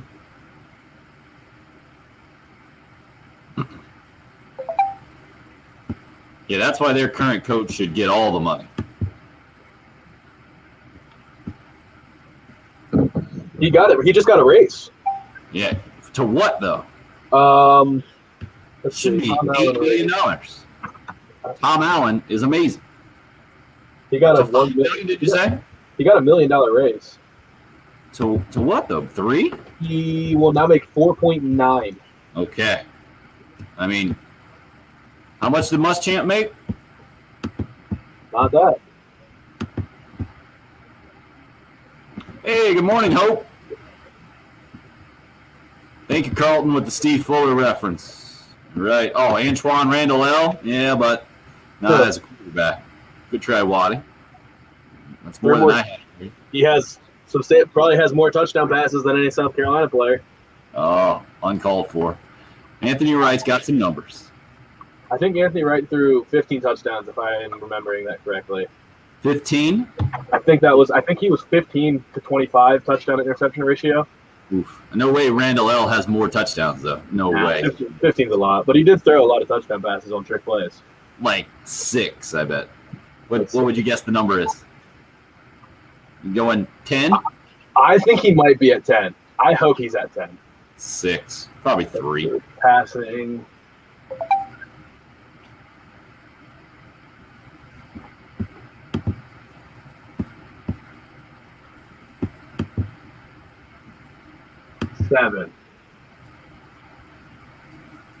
Seven touchdowns. One was in the playoffs. That was way off. You said 6, right? Yeah. That's good. Anthony Wright. So Georgia Tech has been looked up here. Anybody? Georgia Tech NFL QBs. I'm searching right now. 15 to 17 career touchdown interception ratio for Anthony Wright.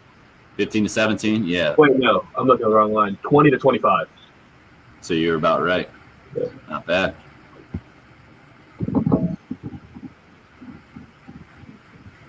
Let's see.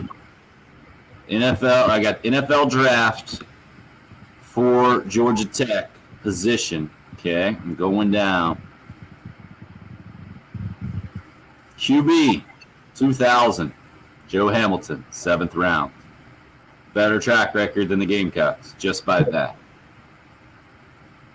But Al just texted that in. Joe Hamilton drafted in the 7th round. His stats consist of 1 rush for -2 yards. heck of a Canadian quarterback, though. All right, 83, Jim Bob Taylor in the 11th round. Mike Kelly in 1982 in the 6th round. Back-to-back. They were a heck of a run there, back-to-back quarterbacks. That was it. Eddie McAshen, Larry Good, old school quarterback names for Georgia Tech, Kim King, Billy Lothridge. So that's it. Georgia Tech is the answer. Yeah.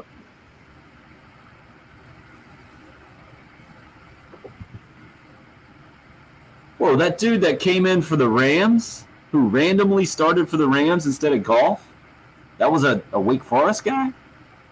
Wolford? This is that's what Shane's telling us. Really? Please confirm that. I should have looked that up. Just like Rocky says, I didn't look up that Bill Troop from the Gamecocks had a career with the Colts back in the day. He says, I'm just that old. LOL. Thank you, Rocky and Greenville. It's confirmed. Demon Deacon, John Wolford. Okay. I'd never heard of him. You got to take Wake Forest off the list. Georgia Tech is the answer, though. We're doing college programs that have not had NFL quarterbacks because Dak Prescott is the guy from Mississippi State. There is anybody else, is there? I don't remember anybody else from Mississippi State. So they would be in the same boat, basically, as South Carolina as an SEC school without that guy that has gone on to NFL success at quarterback. The best comparison we're coming up with when we get outside of the SEC seems to be Georgia Tech, and Al confirming Joe Hamilton was drafted in the 7th round back in 2000. His stats consist of 1 rush for -2 yards. So, yes, Georgia Tech has a worse pro quarterback track record than Carolina. That's fair. They have a better draft record, though, recently than Carolina does, with Todd Ellis being the last guy to get drafted, and the draft is what it is. Patrick puts a lot of importance on that thing, and then I need to point out multiple times this morning that Dak Prescott was one of 15 quarterbacks drafted just 5 years ago, and he's the only guy still with the team that drafted him. An amazing stat, and to me sums up really the spectacle that is the NFL draft and how it's much more of a spectacle, Patrick, than it is actually of a team building tool most of the time. Well, the best teams are built through the draft. You just can't. Patriots? Yes. They've been built through the draft. Of course. Okay, maybe it's just that it hasn't been first-round draft picks, right? It has been later-round guys. Yeah, I mean, Tom Brady, Gronk. I don't know if I can't go back. I can't tell you if Richard Seymour and Deion Branch and those guys were drafted by the Patriots. But in modern times, yeah, they were built through the draft. KT, if Dylan Thompson would have started 3 years under Steve Spurrier, he would have had a better shot in the NFL. It's just there's no evidence to back that up, KT. Danny Werfel started a lot of games in Florida. Didn't help him in the NFL. Tim Tebow started a lot of games at Florida. I know he didn't play for Steve Spurrier. Didn't help in the NFL, though. That's why it's a weird deal, right? And it's such a difficult, confusing thing for Gamecock football, especially, I think. Especially Mississippi State, man. Hour 3 coming up. Great. Hope, I hear what you're saying, but that's just not how it works in the NFL. What? You get the opportunity that you deserve. I mean, Connor Shaw really didn't have an NFL arm, right? If we're being honest. He was just a great college football player. Right? I mean, I give him all the credit in the world, man. I think he's the best example of maximizing your talent. All right, Hope. If you say you know. All right. The first time I ever learned that was Jason White. That was the youngest Heisman Trophy winner I could remember and never got on in the NFL, and I just could not wrap my mind around the fact that you could win the Heisman and be the best player in college football and not play in the NFL. Mine was Doug Flutie. I was like, come on, Flutie's the man. Yeah. He's lighting it up with the generals in the USFL. Give him a chance. Patriots finally did, and I mean, it's the Tebow thing. Tebow, you can be one of the greatest, some would say the greatest college football player ever, and just not be an NFL caliber player. Yeah, not disparaging Connor Shaw this morning, Mark. I'm with you. A ton of respect. Yeah. There will be no Connor Shaw slander on this show. Nice job, Hope. So we were saying Cowboys quarterbacks. She's a Roger Staubach. I'm a Troy Aikman. Patrick's a Tony Romo. Now the kids are Dak Prescott. My kids are Dak Prescott's. That NFL game you're talking about, Connor Shaw? That's impressive, Mark. Yeah, and I think that's the only explanation you can have, and that was the explanation for it was lack of SEC quarterbacks for a long time. That they just get so ingrained to having better talent on the outside that they don't have to be as accurate. That's why the Tony Romos and Ben Roethlisbergers, right? That was the explanation for their era, that they had to be really good. That's now the question every year for Ohio State and Bama QBs. Right. So Tua and Mac Jones and Justin Fields are maybe suffering from Tua's and Haskins' poor performances and the fact that they were just so loaded.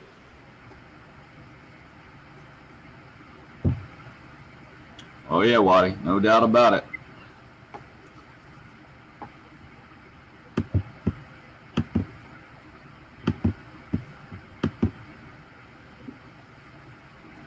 Who was the guy from Arkansas? A chunky guy? Trey just texted us. Mallet. Was Mallet? I thought he was always tall and skinny. I don't know that I didn't think he was skinny, but he was the one that was sleeping. He slept through practice. I remember that story. In Baltimore, he was sleeping through practice. I thought he was just talking about Jared Lorenzen with Kentucky. That's the only chunky guy I would say, a quarterback. Jamarcus Russell. Maybe.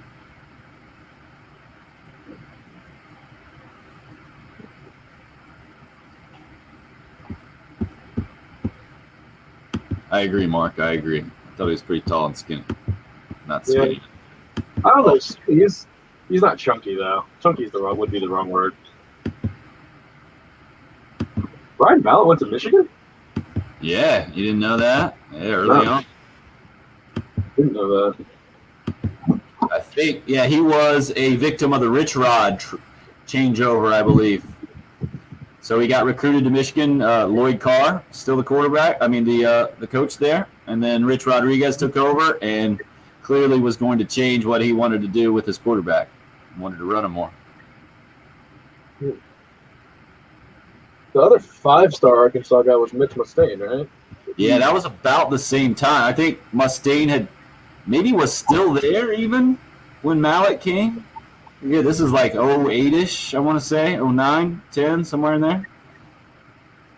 Yeah, and then Mustaine, I think, tried to go to Southern Cal, didn't he? Or did he do the opposite? Yeah. No, I think you're right, because there's a documentary about him, because he was like one of the all-time great recruits. Yeah. The South Carolina version of that, I feel like, is Willie Corn, but not quite as dramatic, right? Clemson to Charleston Southern. I listened to a Pro Football Focus podcast with Willie Corn. He's the quarterback's coach at Coastal Carolina. Yeah. Pretty sharp. Oh, yeah, good dude. We'll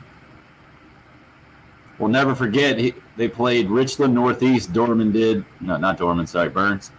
in the state championship of Williams-Brice, and just ran them. And they did like the grenade celebration in the end zone. They were winning by so much. Threw it up and like 5 guys fell down or something. It was a pretty sweet celebration.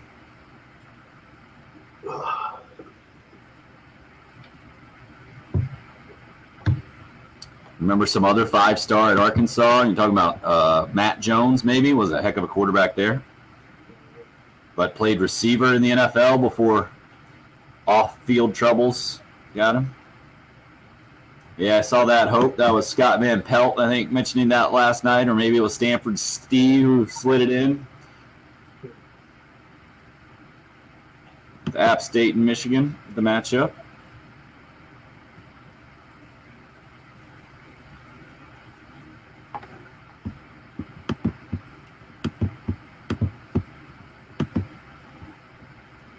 Just tuning in, Bill's still a little bit under the weather, says he's feeling a little bit better with some medicine and is fully planning on being back tomorrow.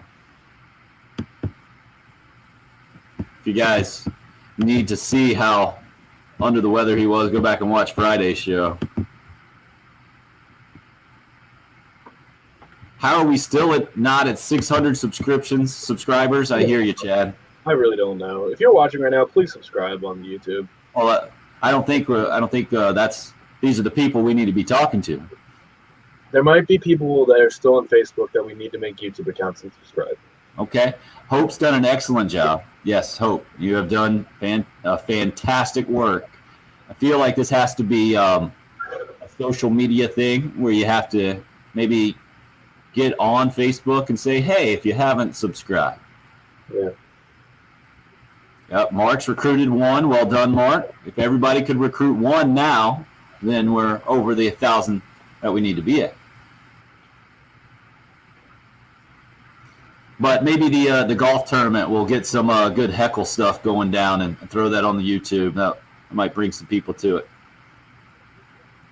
Not that two guys sitting down doing a radio show isn't amazing video.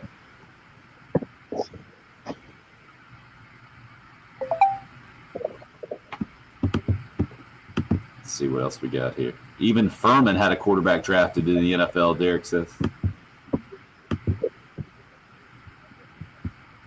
I don't have that name. I got to get it.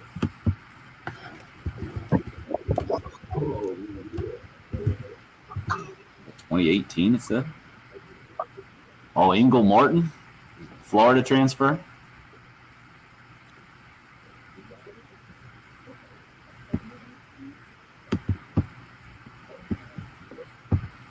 All right. Hey, Patrick, no fading in hour 3 here, huh? No, I'm good. Attaboy.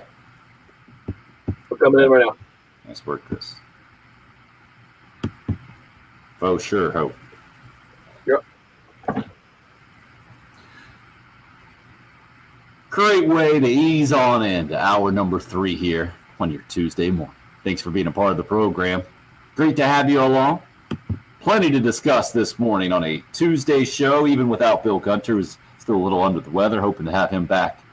Really need to get him full strength by the end of the week when we've got our spring golf tournament sponsored by Integrated Media out at Windermere Club. Going to be a great time out there. If you haven't signed up, please go ahead and do so.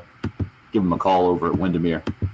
803-786-7888, 10 a.m. tee time. Going to be live there that morning with our show. I'm going to stick around through the entire day. It's a 10 a.m. 4-person Captain's Choice tee-off. You can sign up individually or as a team. Going to get the Camp Cole Heckle Hole going. We'll do a little live streaming with that as well. Maybe check in with the afternoon shows if they want to have a sense of humor about things. If they want to be serious sports talk guys, then we'll let them do that. We'll have our fun. 803-404-6100. If you would like to weigh in right now, you can call or text. Good to see the Love Chevy phone lines are working. Why don't we start out hour number 3 on a good foot with our favorite 86-year-old caller, Gamecock Larry, weighing in this morning. Gamecock Larry, how you feeling? I'm feeling okay after I had to grab the snap these right quick. That's why I had to hang up. But Jerry Jones, I don't know what in the world's wrong with that man. I think he's worse than somebody in the White House. I think he's crazy. Give a man that's still on, give a player that's still on the injured list, $160 million guarantee. I don't know about it, but I ain't gonna say nothing else about that. But let's talk about the this weekend. The Gamecocks 11-2, and got the Bulldog McMillan with 4-0 against those Georgia Bulldogs in 2021. Got the Gamecock Macon with 4-0 against Clemson in 2021. It's about time for us to get ready to make some trips to Omaha, I think. Now, let's see, what else I got? Okay, about basketball. I'm going to pull for the Gamecocks in the basketball tournament. But I wouldn't be disappointed at all if they lose. Because let's get this season over with. Let's quit talking about our coach Frank Martin. Give him time to get well again because he has not been himself during the 2021 season. 2020 season. Give him time to get well, and we'll be back strong next year. Gamecock women is going to win the NCAA championship. And that's let me see. That's about, oh yes, Tim, I'm glad you ain't bashing the coach too much this morning. I had you ready for yesterday morning, but you was AWOL. You was late. You was AWOL. That's about all I got to say. Go Gamecocks. Boy, I'll tell you, I'm feeling good. Let us talk trash to Clemson and Georgia now while we can, because this might be different in 2021, but I don't think so. We're going to go 12-0 in football. We're going to go to Omaha in baseball. And we're going to win the women's national championship in basketball. We're going to go to the NCAA in softball. And we're going to be on the map. South Carolina Gamecocks. Go Gamecocks. Gamecock Larry, fired up this morning, taking shots like always. Great to hear from you, Larry. He didn't disappoint, did he, Patrick? Absolutely not. Really, if you hear that and it doesn't put a smile on your face, I don't understand the way that you hear things. I just don't. You heard him in there. He giggled himself. He cracked himself up taking shots at me. He's just having fun, feeling good. 86 years old, living life. Love it. It's my birthday, Ryan from Elgin says, and I want football. Can y'all make it happen? Oh, we can certainly talk football. We're doing a lot of it this morning. We even got, did you hear that? Did you hear Gamecock Larry weigh in with an NFL hot take? A pro football hot take from a guy who says he hadn't watched professional sports in decades and he hates that they make money. Maybe that name, image, likeness thing has changed his mind. I knew he wasn't going to like $160 million. And that's the big deal that we're talking about mostly this morning. Dak Prescott, 4 years, $160 million. And the fact that Mississippi State, it's not now, right? This just kind of solidifies to me. Other schools, for whatever reason, in college football have figured it out by and large. And South Carolina hasn't, just for whatever reason. South Carolina hasn't had a guy go to the NFL and stick as a starting quarterback. A couple of guys get in there and get a little bit of run. Dylan Thompson and Connor Shaw made some money in the NFL. And again, this is not to disparage them at all. This is more of, like, how did the ACC go 50 years or whatever it was, maybe more than that, without winning a College World Series? It wasn't because they didn't have good baseball teams. Florida State, best baseball program in that time, you could argue. South Carolina right there, too. Most wins for decades, right? But just could never figure it out. It's just one of these weird things in sports. I mean, how does Virginia, as a 1 seed 1 year in the NCAA tournament, become the first 1 seed to ever lose to a 16 seed? Then basically the same guys the next year go win the whole dang thing. How does Mississippi State have a face of the NFL right now at quarterback? And South Carolina hasn't had a quarterback drafted in more than 30 years. It's mind-boggling to me. I'll continue to use that term. 803-404-6100 is the number. Georgia Tech has been the best one to pop up today as far as another college football program anywhere close to the level. But with Paul Johnson being there and them going the option for so many years, it's a bit of an asterisk for me. Anthony Wright, Cocky Codger, apparently just joining the program. Yeah, not drafted, man. Was in the NFL for a long time, made a bunch of money, had a solid career, no doubt, but he's the Charlie Whitehurst, right? As a Carolina fan, you would never give Clemson a ton of credit for having Charlie Whitehurst in the NFL. Made a bunch of money. Good for him. Best gig ever, right? Steve Spurrier always put that the best. Hey, it's great being a backup quarterback in the NFL. Hold the clipboard. After the game, all right, boys, where are we going? Great deal. He made a boatload of money. Oh, yeah. $25 million career earnings. I mean, a fantastic job if you can get it. And Anthony Wright was that kind of guy in the NFL for a long time and was a Carolina guy, obviously. But for whatever reason, just it hasn't worked out for the Gamecocks to get that guy. And we've gone through the SEC again. Let's do it off the top of our heads, Patrick, all right? The NFL quarterback associated with each SEC program. Georgia, who you got? Matt Stafford. Florida. Tim Tebow. No, Rex Grossman. Get out of here. Kentucky. Jared Lorenzen. Tim Couch. Vandy. Jake Cutler. Missouri. Chase Daniel. Tennessee. Peyton Manning. Okay, that's the East, right there. In the West, Auburn. Cam Newton. Texas A&M. Ryan Tannehill. Yeah. Alabama. I will say. I'll say AJ McCarron.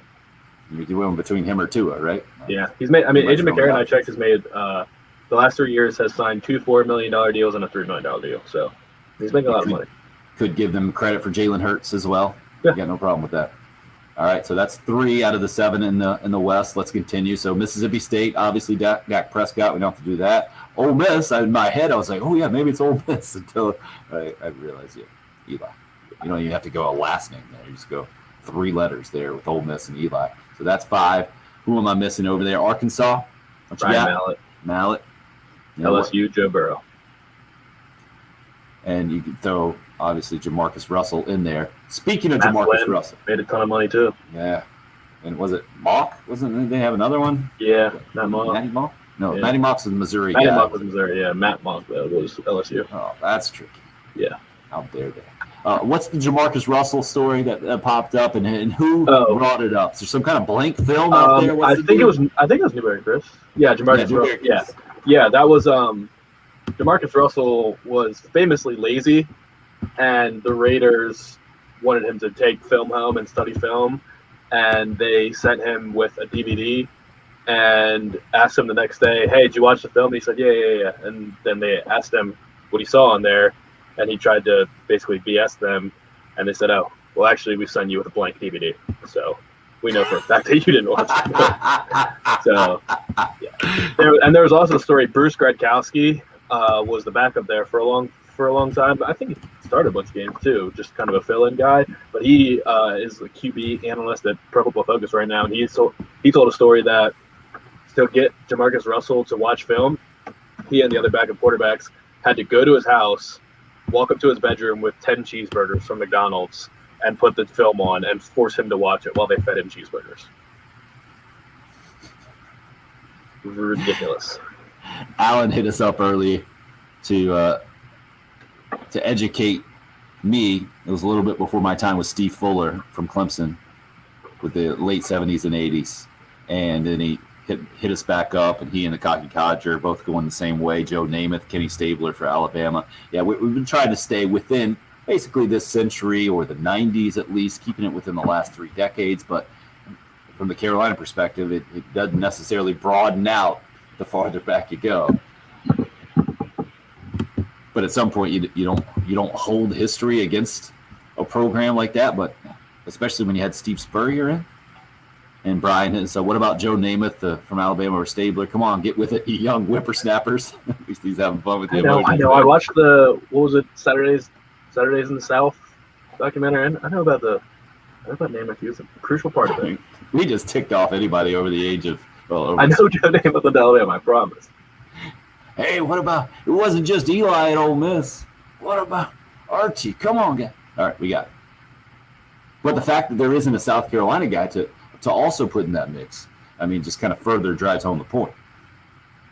But all of those 13 other SEC programs within the last several decades has a guy.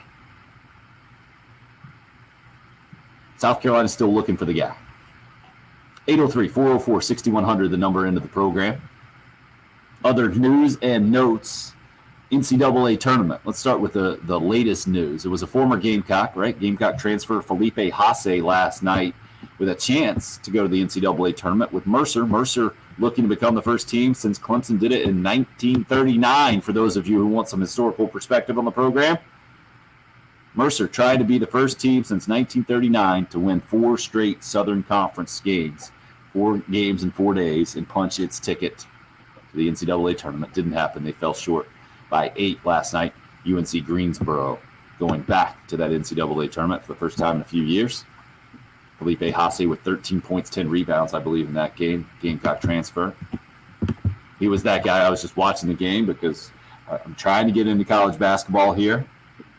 Love these conference tournaments where everything's on the line, the drama.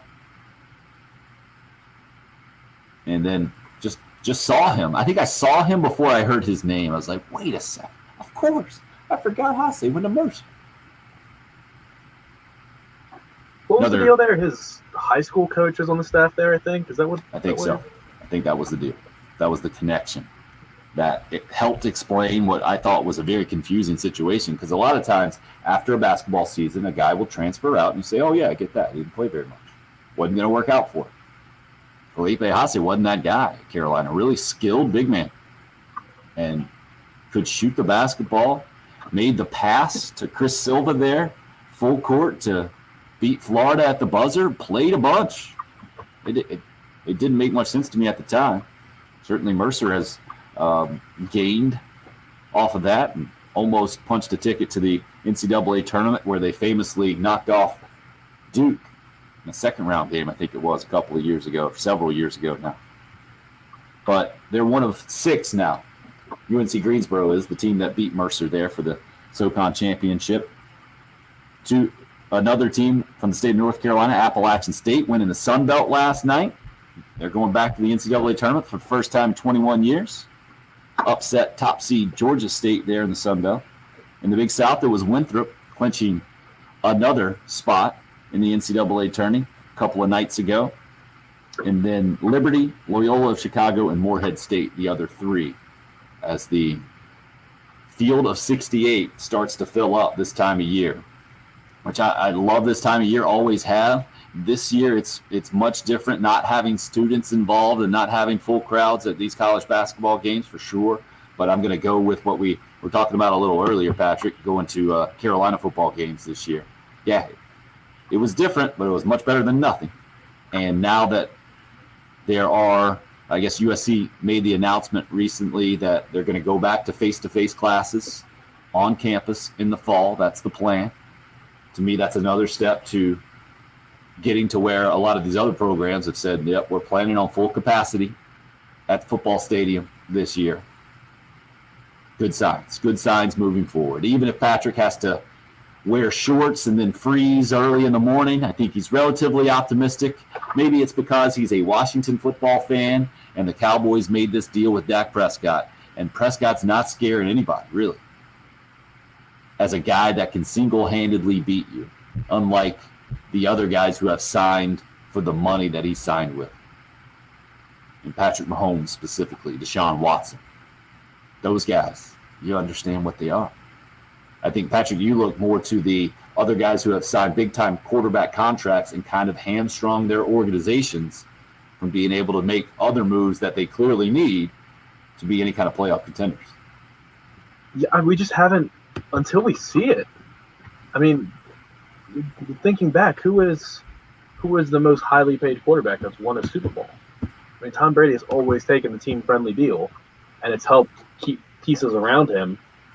And then, I mean, we're looking at quarterbacks that have played. I mean, Jared Goff got his huge deal. Got traded for 2 first-round picks. He had to send a first-round pick with him because he was on a. Isn't it always these guys that get the huge deal after they win the Super Bowl? Yeah. Like Mahomes did, like Russell Wilson did. Right. The best thing to have is a quarterback on a rookie deal because you can build the team around him. So that's why you see teams starting to go all in. Like the Browns are going to have spent all of their money and use all of their assets to put the best possible team around Baker Mayfield while he's still on his rookie deal before they have to pay him big money.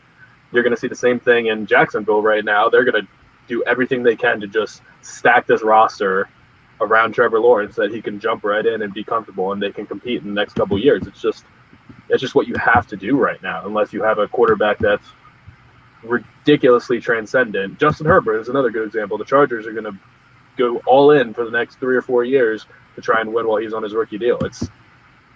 It's not impossible, but I cannot see Dak Prescott as being the guy that's going to take a team that's not quite as talented and take them over the top because of his quarterback play.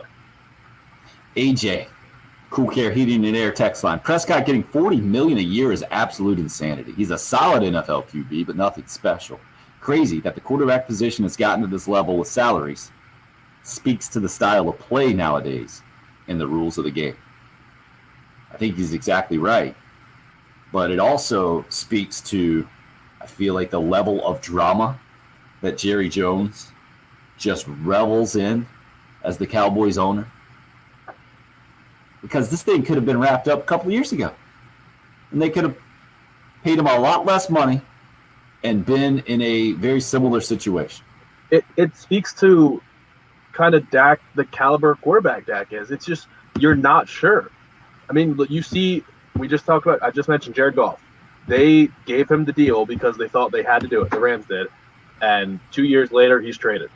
Carson Wentz, MVP caliber season. They win the Super Bowl with a different quarterback, but they say, hey, we've got to commit to Wentz. And they do it a year early, and it comes back to bite them, and they have to trade him and eat the biggest dead cap hit in NFL history. So it's just, that's a hard decision to have to make.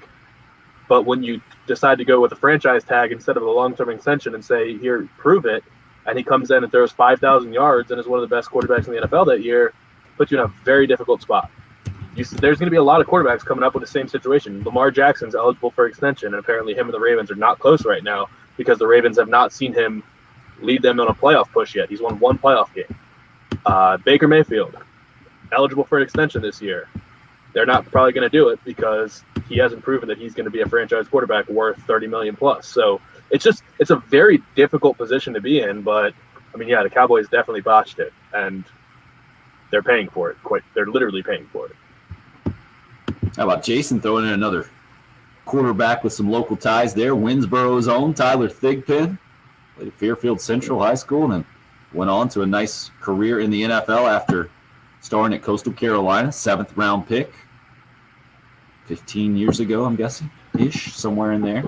Good pull there, Jason. And KT just wants to know, is Joshua Dobbs still with the Steelers? I looked it up. He still is. He got released and immediately picked up by the Steelers. I think they like him back up. TJ just hits us up with a good morning, guys. Love the show. Go Gamecocks. Good morning to you, TJ. Love to have you. However, you would like to be a part of the show, live video stream, sponsored by Buford Lending, by the way. Up and rolling on Facebook Live, YouTube Live. Station handle on Twitter is where you can find us there as well, at 1075 The Game. I'm at Tim Hill, 1075, and Patrick holding things down, producing from the Herndon Chevrolet Studios in downtown Columbia, at _Patrick Perrette. We appreciate you being along with us on a Tuesday and would love to hear from you. 803-404-6100 if you want to join the more traditional way. You can call or text at that number. It's the early game here on 1075 The Game.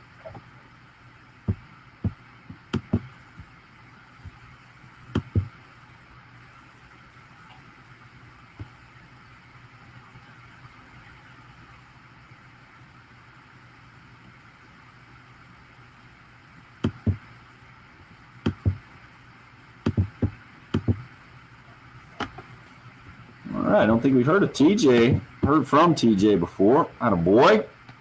Just as a PSA, TJ, feel free to subscribe to the YouTube page as well, even though you're checking it out on Facebook. If you become our 600th subscriber, you will have bragging rights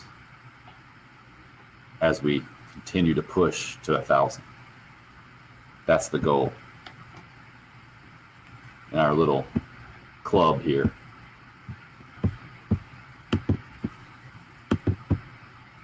Let's see if we got any basketball tonight. Anything worth watching tonight? College basketball. I stayed up, watched a little Gonzaga last night. They're just silly. They're on again tonight. They're going to punch their ticket against BYU. BYU is actually pretty good. Might be worth watching. If you're up late tonight, 9 o'clock, Any other? Let's see who else might be on the note. Patrick deserted me again. KT, what happened here, bud? Did either Clemson I? Yep, Ryan Mallett in Arkansas. I hear you.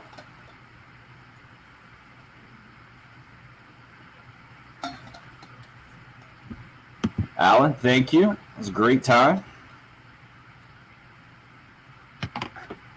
And always nice to see well-played baseball. Good defense. Mercer has some good guys out there, man. KT, I think the word is that they didn't think as highly about Mason Rudolph as others. And so I think Mason Rudolph felt a little underwhelmed with the interest he got from both Carolina and Clemson. I know Carolina at the time, I think, was high on Drew Barker at Kentucky, in the state of Kentucky. They were trying to get him. Tim, you're going to have a 0 as in the next break. Thank you. I forget the Clemson situation there, who Clemson was after instead.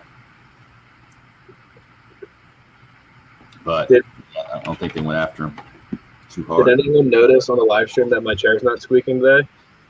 I went and pulled in one of the I got rid of the stool and got this like small chair from the bullpen because they don't squeak. So I'll just do this every day now for the sake of the annoying squeaking sounds. Just pull in the chair. So have you felt a little off, being a little lower? Yeah, it's actually more comfortable though. Okay. And well, typically you'd kind of have to look up to the studio, right? But you obviously don't have that issue. Yeah, if you guys were sitting in there, it'd be hard to see. It'd be really weird because the eye contact would be blocked. Right. It's all about the eye contact. Got to read the eyes. Sports talk radio, everybody knows that. Head on a swivel, read the eyes.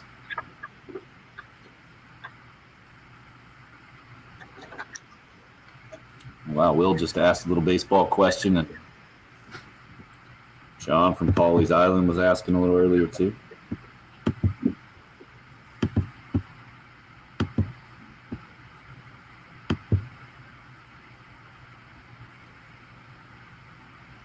Did see that Gamecock baseball has a 15-game win streak, I think is what it is. When you go back to last year, they won their last 5 last year. And I think Arkansas might have a little bit longer one. They might be behind them. I don't know. It's one of the best in the country. It's one of like top 5 win streaks in the country right now, current ones. USC Upstate also undefeated this year and in that mix. Arkansas, the only other SEC team undefeated. Oklahoma State, the only other major college team undefeated, I think. But with a tie against Grand Canyon to really trigger Patrick this morning. Yeah. Tommy Moody has texted that he 4 Heisman since 03, Oklahoma's QBU. Okay, good to know. If I missed that one, is that just straight to you? Mm-hmm. Yeah, you'd have that one too. Yeah, Brian Jeffcoat was trying to help me with Rex Grossman earlier. Thank you, Brian. My bad on that. Dustin Kearns, our buddy Mustin, is ready to hire Dustin Kearns from Appalachian State.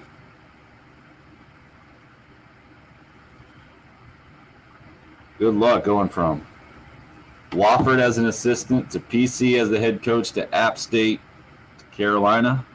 That's quite the jump.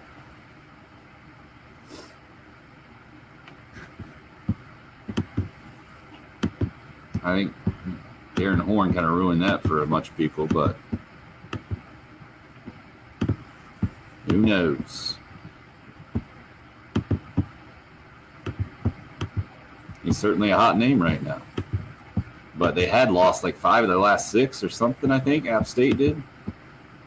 Don't get too enamored with these small school guys who win the conference championship, I would say. Let's see. App State. I'm going to confirm that one for just myself. There's 7 and 8 in the Sun Belt this year. They played 28 games. That's impressive. Let's see what we got down here at the bottom.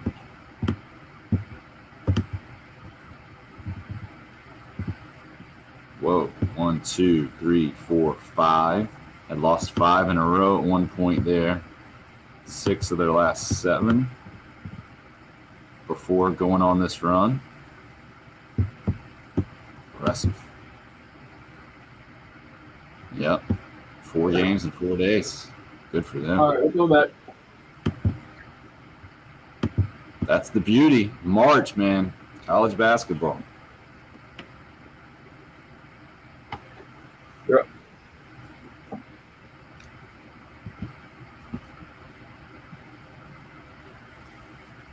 Trey, we hear you, darn Ryan Mallett. Arkansas was one name away from being in the conversation. Yeah, Clint Sterner, I think, was drafted by the Cowboys and was in the NFL for a while. And what is it, Brandon Allen? I always get that dude confused. Brandon Allen, yep. Yeah, in the NFL too from Arkansas. So we've been going over other SEC programs specifically and then kind of broadening it out.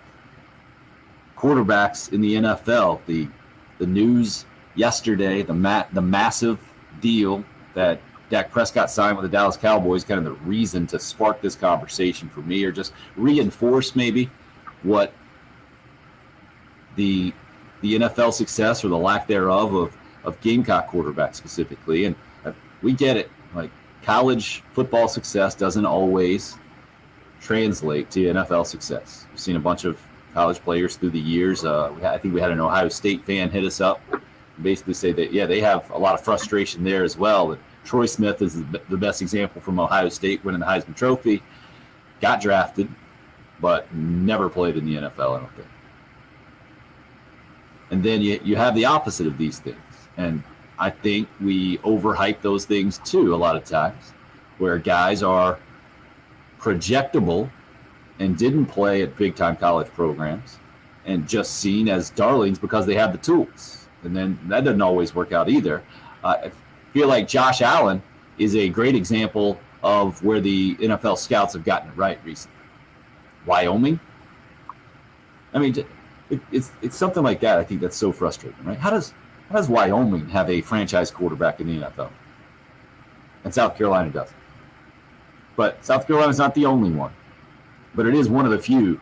I mean, going back through history, Georgia Tech is a great comparison. And then somebody else hit us up on the text line just talking about major college football programs, I guess. And they came up with some interesting ones. Had to go all over the program. Kansas was mentioned, which I mean, you could argue major college program, right? And Les Miles deciding to mutually part ways with Kansas was the way they put that thing last night after the news from Friday. Not too big of a surprise. Chad hit us up that Iowa hasn't had a starter since Chuck Long. Okay. I guess Patrick, can you look that up? Iowa quarterback drafted? Yeah, last year, Nate Stanley. Oh. And then C.J. Beathard started. He's a backup, but he started a bunch of games in the last 3 years or so. And we thought Wake Forest, but John Wolford was the guy from Wake that started that playoff game for the Rams last year. Al helped us out with the Georgia Tech theme there that Joe Hamilton was drafted in the 7th round back in 2000. So that puts a drafted quarterback way ahead of the Gamecocks, but never really played in the NFL. It went on to Canadian Football League success. Richard had hit us up earlier with Indiana as a comparison, and then I thought in my head, obviously Indiana had a really good year last year, but no way that's a comparison to South Carolina historically, right? Well, that's what I was thinking in my head, and then I was like, I don't know. They did play in the Liberty Bowl back in, 88? And then I looked it up, and they're nearly 200 games under 500 historically. So Indiana is not a comparison. This anonymous texter with Kansas, K-State, Indiana, and Arizona. Can't think of any quarterbacks for those. Yeah, I can. Kansas State had Josh Freeman, who was a top 10 pick, I think. He was very high. And Arizona, Nick Foles. And Super Bowl MVP. Colin Klein got drafted relatively high, didn't he? No. I don't think K-State. Yeah, I He don't was think just a he. I don't college think guy? he. Yeah, I think he was a. If he got, I think He was a the fullback? discussion was like he was going to be a fullback. Yeah. All right. So we have to take. You can leave Kansas on the list. You can leave Indiana on the list. Yeah. Georgia Tech right now. That's what we've got. Unbelievable. Not Kyle Allen. So Kyle Allen was the Texas A&M guy. Transferred then- to Houston. Yeah. Houston. Right. So that's where I get the Brandon Allen and Kyle Allen. He was a mega 5-star recruit that I think lost. With Kyler Murray. I think they were back-to-back years of those two. No, senior. I thought Maybe that recruit wise, but they were Yeah. on campus at the same time, and they Yes. both had the job, and they both left at the same time. Yeah. It was when Kenny Hill, I think, ended up getting the job, and we all know how that goes. So, trying to put it into perspective here, Jason says, as a Vikings fan, I'm always amazed that Tommy Kramer from Rice University had such a solid career. And we could go through. I mean, we could have plenty of examples of guys from random schools kind of like that, but Rice is a good example. What about this one, Patrick? Illinois, Trey says. Jeff George is the example for me, but that's a little bit earlier than what we have been doing kind of in the last 30-ish years, mid-90s. You got nothing from Illinois, do you? No, I couldn't even name you a play. The only player that I could name from Illinois is Rashard Mendenhall, the running back. Okay, good one. Yeah. But I forget that until that was mentioned, I forgot that Illinois had a football team. Was it I guess Simeon Lovie Rice Smith did back beat in the day? Wisconsin Right. a year or two ago. They're probably they've got to be one of the 3 or 4 most irrelevant college football teams in the country.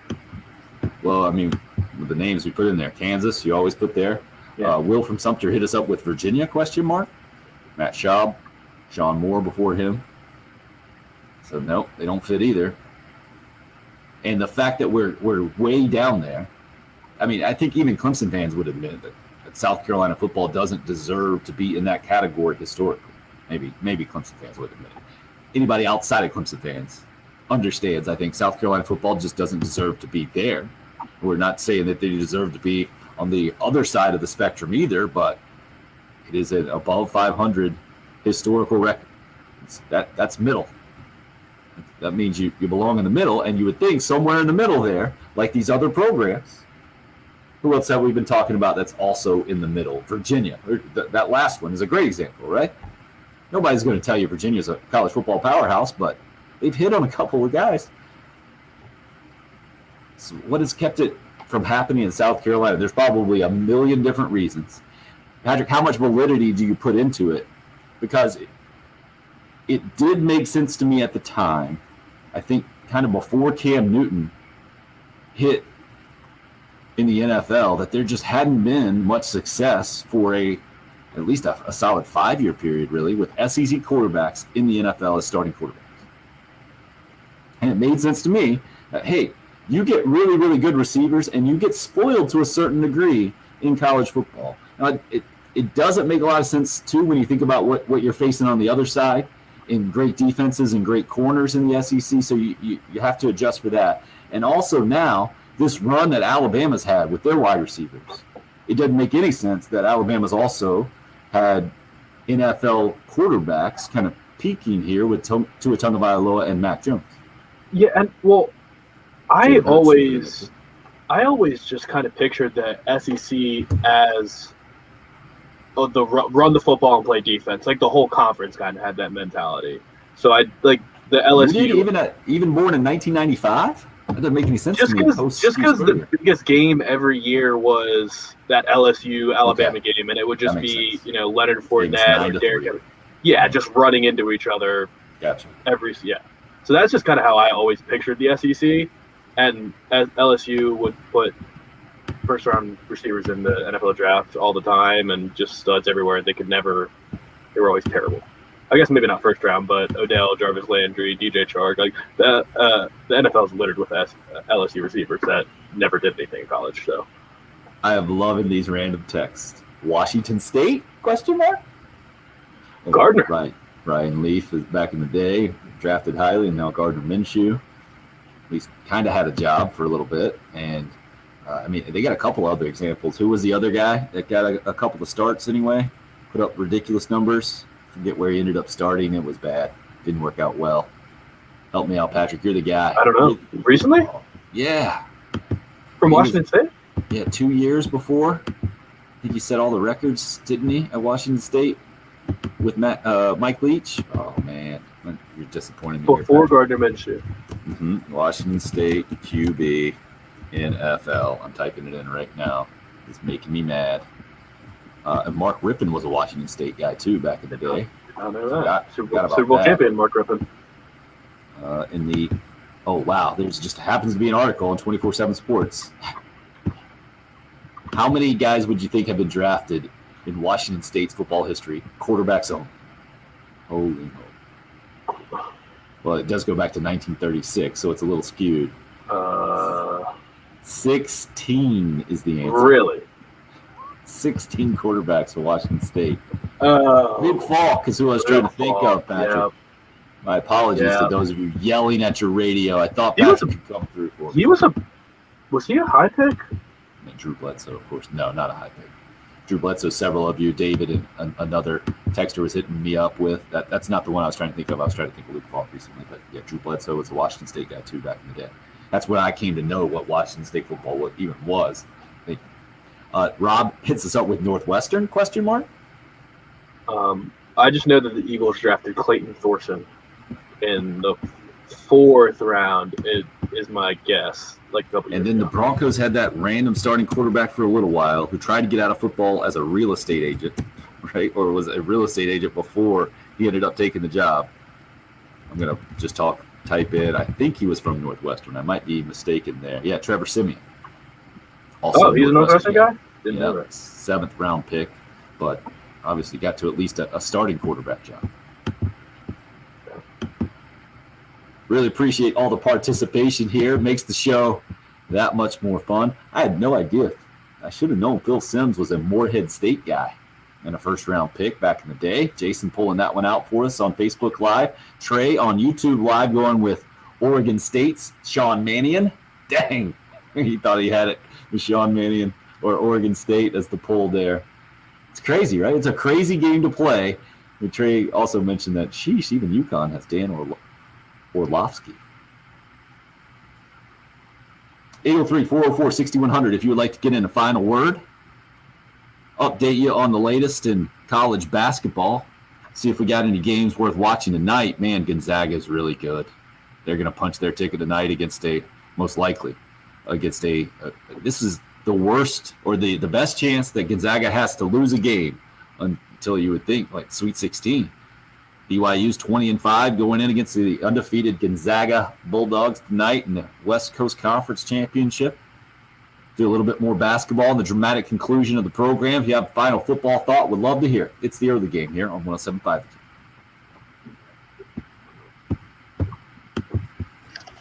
Going to tell you a little bit about Zero Res here. Man, the 11-month-old was wearing me out yesterday. This guy, he's almost running, and it's not a good run. I'm not a proud dad at that point. I'm a horrified dad because it always ends poorly with him busting on the floor, and you have to at all times got to be on guard these days. So I'm very familiar with my floors, the carpet specifically. I choose that. It's a softer landing. Fortunately, in our house, we've gotten some professional help with the carpet several times with Zero Res, carpet and rug cleaning, carpet and air duct cleaning coming out. They've done a great job cleaning our carpets, and it's especially important to us that they do it differently than anybody else. They have a patented powered water system, no harsh chemicals involved. That's a key element in my house these days with a 6 and an 8-year-old also involved, and they're always spilling stuff all over the place. So we definitely need all the help we can get. And right now, you can get a great deal from Zero Res as well. 3 rooms of carpet cleaned, only $119, plus a free hallway when you mention me, Tim Hill. Zero Res not only coming out to your house if you're in charge of a business, their commercial cleaning division, working day and night, businesses all over the Midlands, practicing social distancing, wearing the mask, gloves, shoe covers, disinfecting all equipment between jobs, following all the CDC guidelines, making sure everything is clean and sanitized to the highest possible level. Give them a call today, 803-262-4020. You can also schedule that Zero Res cleaning online, ZeroResColumbia.com. It's Zero Res. Spell it backwards or forwards. It's the right way to clean. Oh, and didn't even get that. Didn't even get the number up. What a slacker I am. Let's see. That's the Zero Res number in case anybody needs to see it. You're on the live stream, and now AAA Heating and Air is up. Might as well throw their number up, too.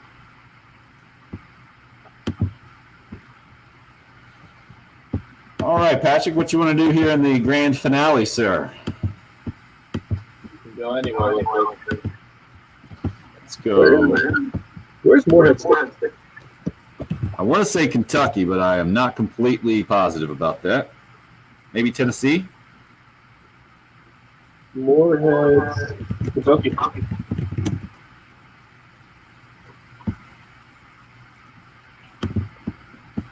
Pretty sad that Eastern like pummels South Carolina and quarterback for many years. What's that? Eastern Illinois has two long-term NFL starters, and South Carolina has 0. Unbelievable.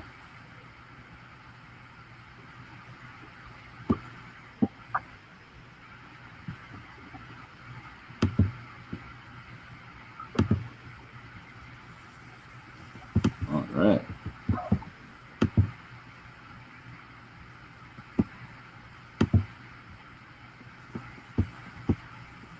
Well, ACC tournament gets going today.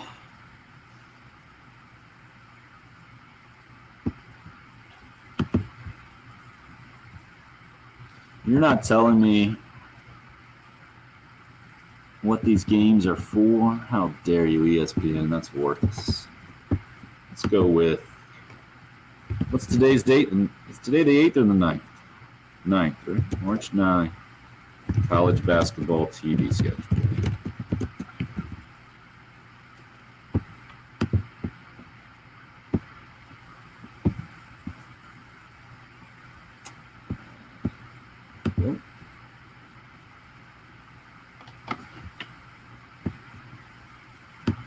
Again, not helpful.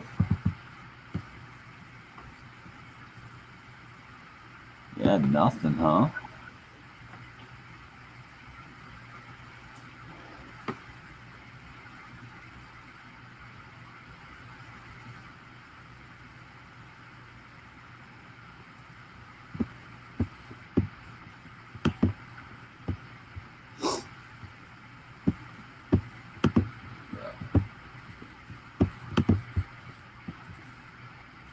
The live stream much more entertaining with Bill on it. Oh yeah, Grayson Griner. Thanks for the heads up on that. I need to mention it again, or mention it at all. Good call, Mark. You put out the picture last night on social media. Did you see the picture, Patrick? Yeah, pretty gnarly. No doubt. Agreed, Hope. I would think you got to talk to someone after that, right? What do you mean? Sports psychologist. Oh. Yeah, How do you get back in the box? Yeah. Look at that thing again and not have that in the back of your head.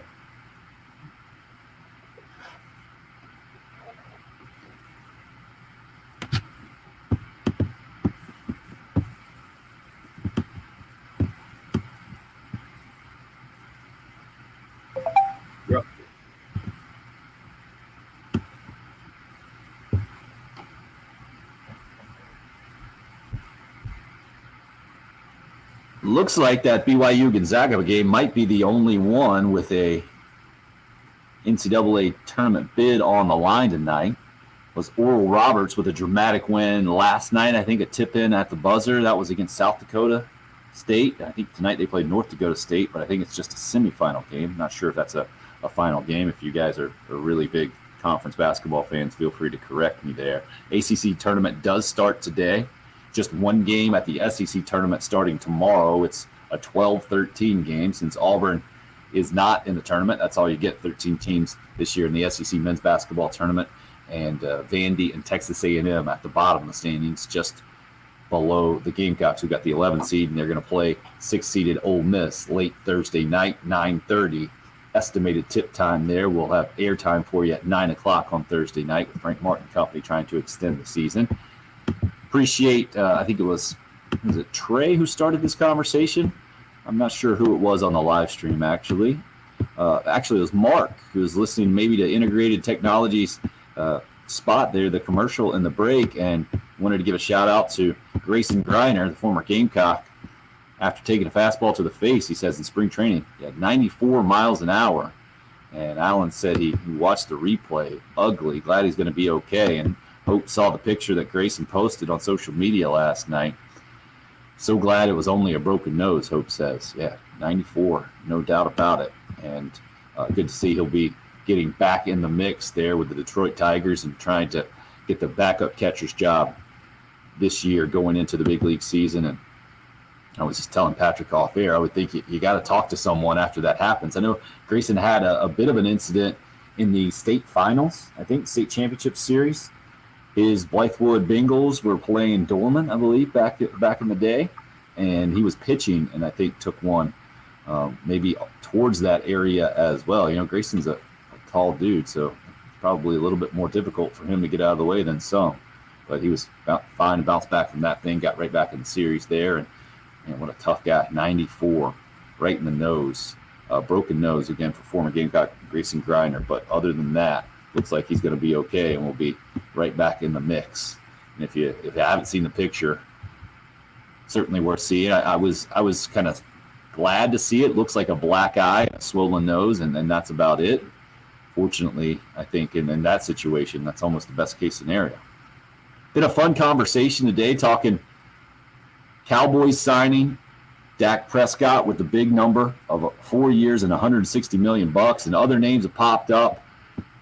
I think Trey finally figured it out. Colorado State doesn't have another big-time quarterback in NFL or college, he says.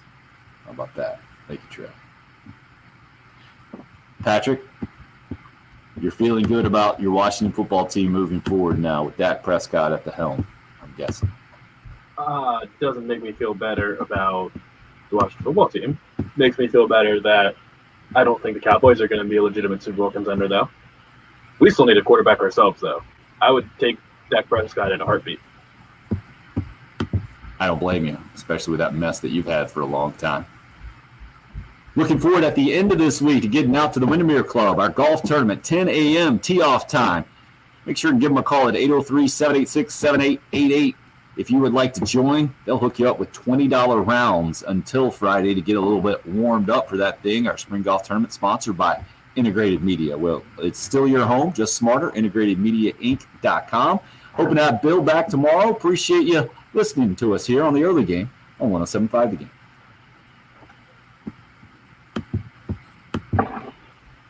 Clear. Unnecessary shot to Colin Hill there, Alan. Patrick, nice work, man. You good there? All good. All right, guys. Appreciate all the help. Everybody, Jason was on fire today with some names, schools, Trey, all over it. Mark hooked us up. Colorado State, Garrett Grayson drafted in the third round of 2015. One more time. Garrett Grayson drafted in the third round of 2015. Colorado State? Yeah. You found a Colorado State quarterback? Yep. Third round pick, 2015. Unbelievable. That's how I have to end the show. No, Trey, we appreciate you guys. Agreed, KT. Hopefully Bill will be back tomorrow. Happy Tuesday, everyone, from Mark. That'll do it for the live stream.